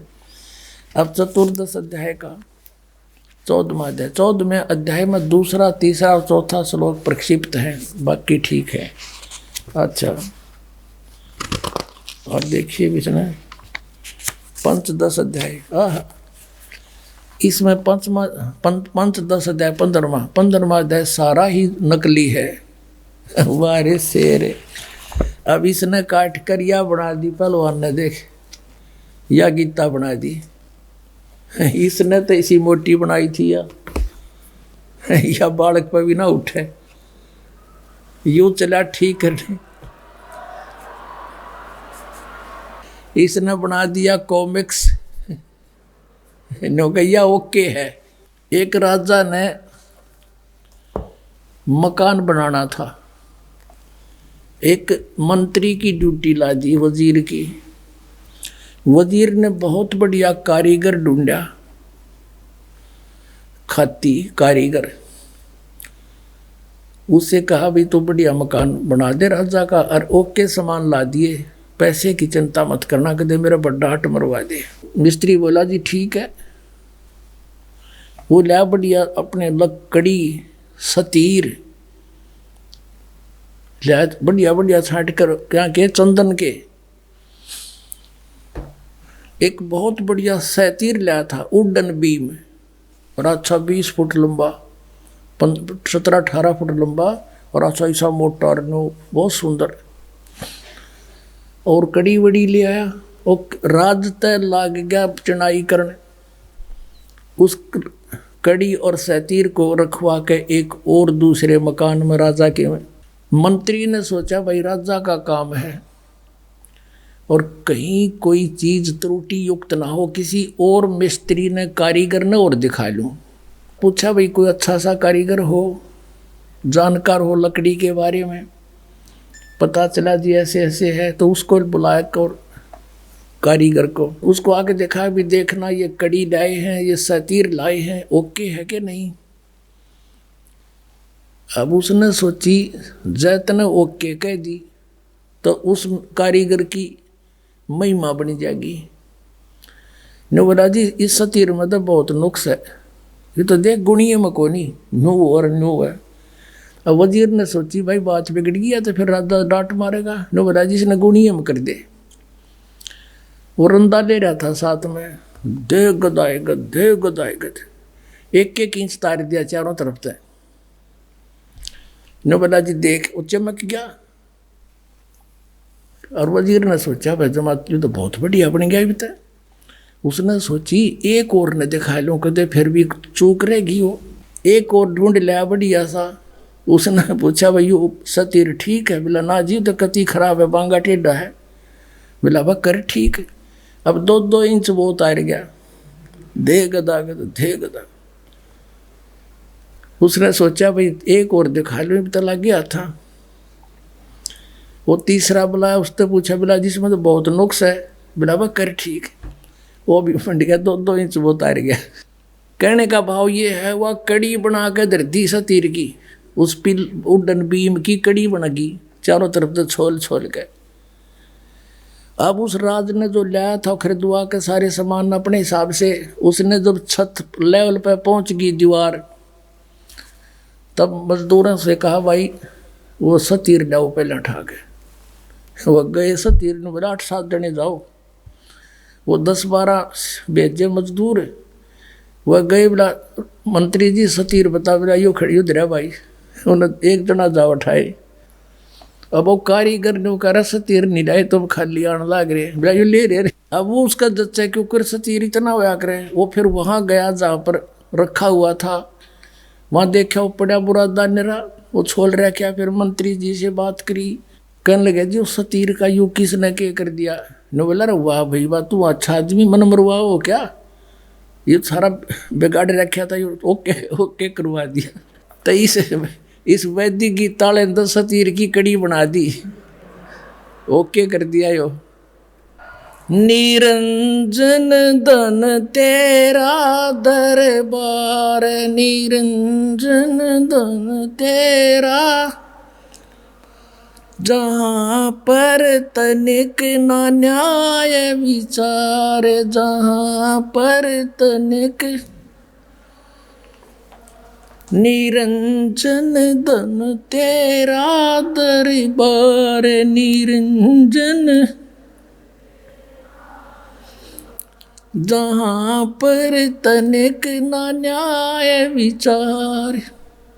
वैसा ओढ़े मुल मुल खासा, गल मोतियों के आर। वैसा ओढ़े मुल मुल खासा गल मोतियों के आरे, पति भरता को मिले न खादी सूखा नरस आहार, निरंजन धन तेरा दरबार निरंजन। जहाँ पर तनिक न न्याय विचार, जहाँ पर तनिक न न्याय विचार, भाई पाखंडी की पूजा जग में संत को कहें लबाड़े, पाखंडी की पूजा जग में संत को कहें लबाड़े, अज्ञानी को परम विवेकी, ज्ञानी को मूढ़ गंवार, निरंजन धन तेरा दरबार, निरंजन धन तेरा दरबार निरंजन।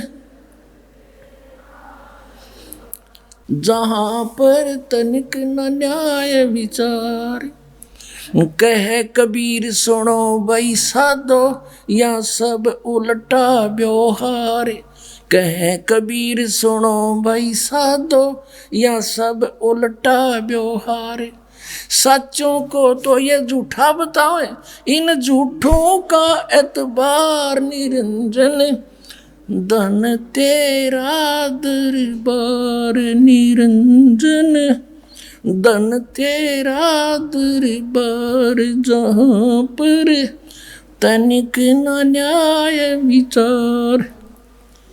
परमात्मा कहा करते, देखो रहे कबीर साहब कहा करते, मुझे तो ये अनपढ़ और अशिक्षित और मूर्ख बताते हैं, और इन अज्ञानियों को ये महर्षि कह जिन अनरथ कर रखे, सदग्रंथों को ना समझ के इनका नाश कर दिया।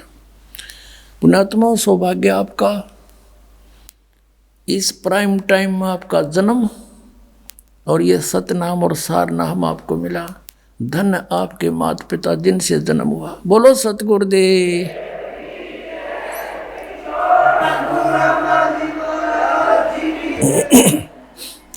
आइए अब हम उन श्रद्धालुओं के अनुभव जानते हैं जो जगत गुरु तत्वदर्शी संत रामपाल जी महाराज जी से दीक्षा प्राप्त कर चुके हैं तथा उनके द्वारा बताए गए भक्ति मार्ग पर चल रहे हैं। सर नमस्कार। नमस्कार जी।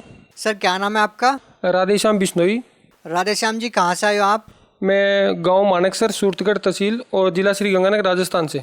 सर संत रामपाल जी महाराज जी से जुड़ने से पहले आप क्या भक्ति साधना करते थे? सतगुरु रामपाल जी महाराज से जुड़ने से पहले मैं अपने परंपरागत समाज के अनुसार जम्बेश्वर महाराज जी और देवी देवताओं की भक्ति भी करते थे। सर क्या ये कोई पंथ है, जम्बेश्वर पंथ? बिश्नोई समाज का एक पंथ है जो गुरु जम्बेश्वर महाराज के नाम से आगे प्रचलित है। तो सर जो बिश्नोई पंथ के आधार पे वो जो साधनाएं आपने की, क्या उससे कोई आपको लाभ भी मिला? उससे कोई विशेष लाभ नहीं मिला, लेकिन गुरु जम्बेश्वर महाराज जी ने अपने शास्त्रों में इस बात का प्रमाण भी दे चुके हैं कि आगे जो संत होगा उसकी भक्ति करने से आपको फायदे मिलेंगे। सर जम्बेश्वर महाराज का इशारा किस संत की ओर है? वो संत सतगुरु रामपाल जी महाराज जी की भक्ति के अनुसार वो इशारा सतगुरु रामपाल जी महाराज की तरफ है। सर इसके बारे में हम आपसे बाद में जानेंगे। सबसे पहले हम आपसे ये जानना चाहेंगे कि आपको संत रामपाल जी महाराज जी के बारे में कैसे पता चला?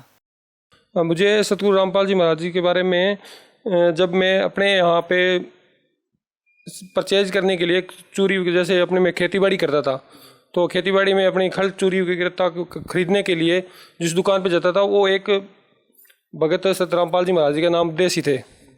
तो वो अपने यहाँ पाठ वगैरह वो पुस्तक वगैरह लेके रखते थे। तो उन पुस्तकों को मैं देख के मैं ये कहता था आप ये क्या पढ़ रहे हो? तो कहते हैं जी आप भी पढ़ के देखो, आप भी लेके जाओ।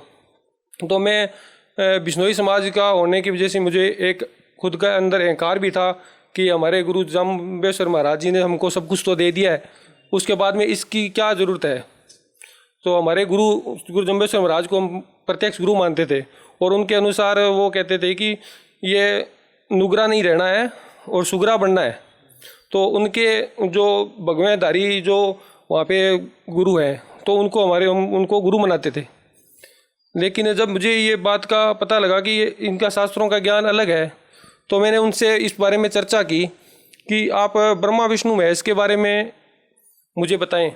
जो हमारे परंपरागत गुरु हैं, तो उनसे चर्चा की तो वो मुझे विष्णु भगवान के बारे में या ब्रह्मा विष्णु में स्पष्ट कुछ नहीं बताया उन्होंने मुझे। ये प्रश्न आपने ज्ञान का पुस्तक पढ़ने के बाद उनसे पूछा था? पुस्तक उनसे लेके मैं पढ़ी थी, तो मैंने उनसे वो प्रश्न किया था, तो उन्होंने मुझे ये बताया कि ये विष्णु ही है सब कुछ। तो मैंने कहा जी विष्णु तो सब कुछ है, तो उससे ऊपर भी कोई शक्तियाँ बता रहे हैं, जैसे ज्ञान गंगा में बताया हुआ था। तो क्या जी सब विष्णु विष्णु, आप विष्णु का जाप करो, विष्णु से ऊपर कुछ नहीं है। विष्णु से ऊपर उन्होंने कहा विष्णु और विष्णु, ऐसे दो शब्दों का कुछ स्पष्ट कुछ बता नहीं पाए मुझे वो। तो मैंने ये देखा कि इनको कोई स्पष्ट ज्ञान है नहीं और ये अपने मतलब रोजी रोटी के लिए धंधा कर रहे हैं। तो मैंने उसके साथ में नामदान तो नहीं लिया, लेकिन उसके बाद मेरी घर की आर्थिक स्थिति काफ़ी कमज़ोर हो चुकी थी और मैं धीरे धीरे उस आर्थिक स्थिति के अंदर कमज़ोर हो चुका था। तो मैं फिर उसी दुकान पे दोबारा गया, तो उन्होंने मुझे उस गुरु जी की चर्चा के बारे में, सतगुरु रामपाल जी महाराज की चर्चा की। तो मैं उनकी आर्थिक स्थिति के बारे में मैंने उनसे कहा कि अगर आप गुरु जी से नामदान ले लूँ तो मेरा भी कुछ उधार हो सकता है। तो उन्होंने कहा जी आप नामदान लो, ज्ञान समझो, पहले सबसे पहले उनका ज्ञान समझो। अगर आपको ज्ञान समझ में आता है तो आप नामदान लो। तो अगर नामदान तभी लेने का फ़ायदा जब आप ज्ञान समझोगे। मैंने उस पुस्तक को पढ़ा और दूसरे ही दिन मैंने सतगुरु रामपाल जी महाराज का नाम उपदेश लिया। आपने संत रामपाल जी महाराज जी से नाम दीक्षा कब ली थी? मैंने 11 दिसंबर 2016 को लिया था। 2014 से तो संत रामपाल जी महाराज जी जेल में हैं, तो आपने 2016 में उनसे नाम दीक्षा कैसे ली? यही तो बात है ना कि इस प्रक्रिया में इतना टाइम लगा। अगर सतगुरु रामपाल जी महाराज जेल में नहीं होते तो तुरंत ही नाम ले लेते।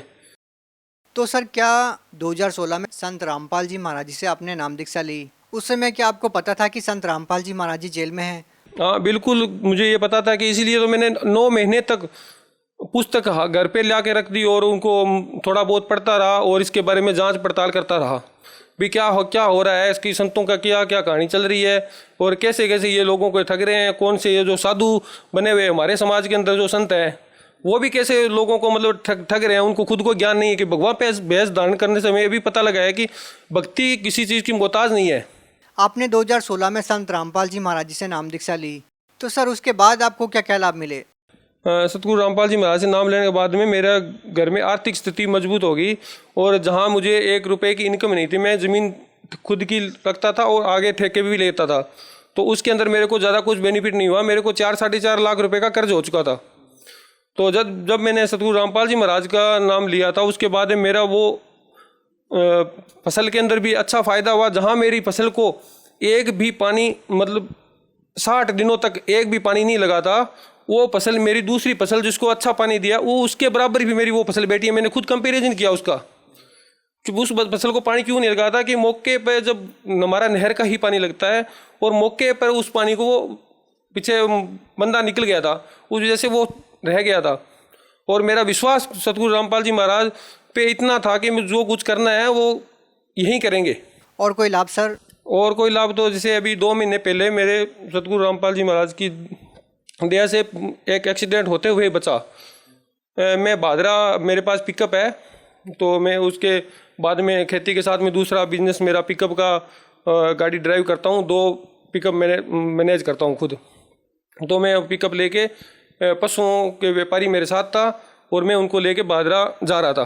तो रास्ते के अंदर गाड़ी सामने से आ रही थी, एक ट्रक बस से ओवरटेक किया उसने और मैं 80-90 की स्पीड से सामने से आ रहा था। उसने अचानक एक ओवरटेक कर दिया। तो इधर दूसरी साइड में डिवाइडर था जो पुलिस वाले लगा के रखते हैं साइड में, वो डिवाइडर था।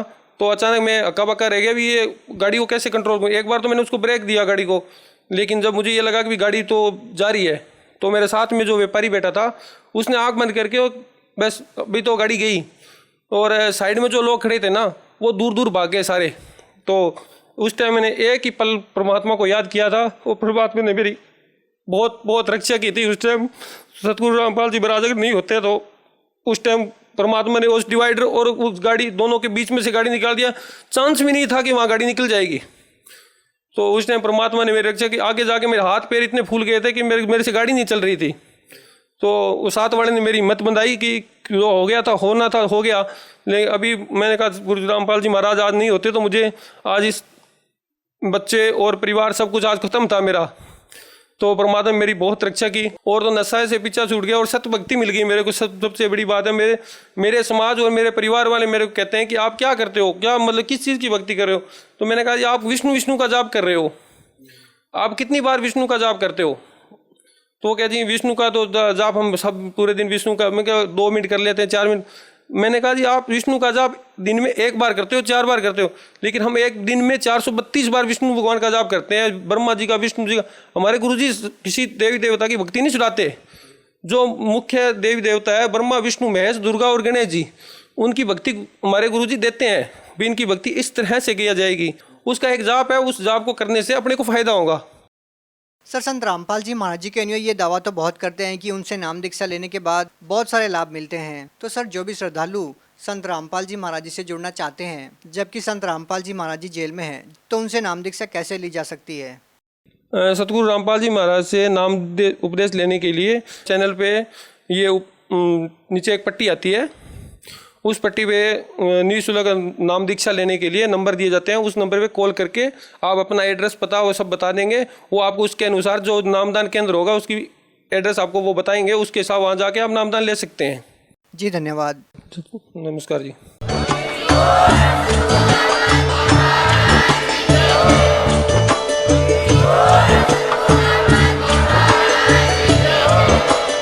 आप सुन रहे थे जगत गुरु तत्वदर्शी संत रामपाल जी महाराज जी के मंगल प्रवचन। अधिक जानकारी के लिए विजिट कीजिए हमारी वेबसाइट www.jagatgururampalji.org। संत रामपाल जी महाराज जी के शुभ आशीर्वाद से पूरे विश्व भर में 500 से भी ज्यादा नाम दीक्षा केंद्र हैं, जिन पर संत रामपाल जी महाराज जी द्वारा ऑनलाइन निःशुल्क नाम दीक्षा दी जा रही है। अपने नजदीकी नाम दीक्षा केंद्र का पता करने के लिए संपर्क करें 8222880541।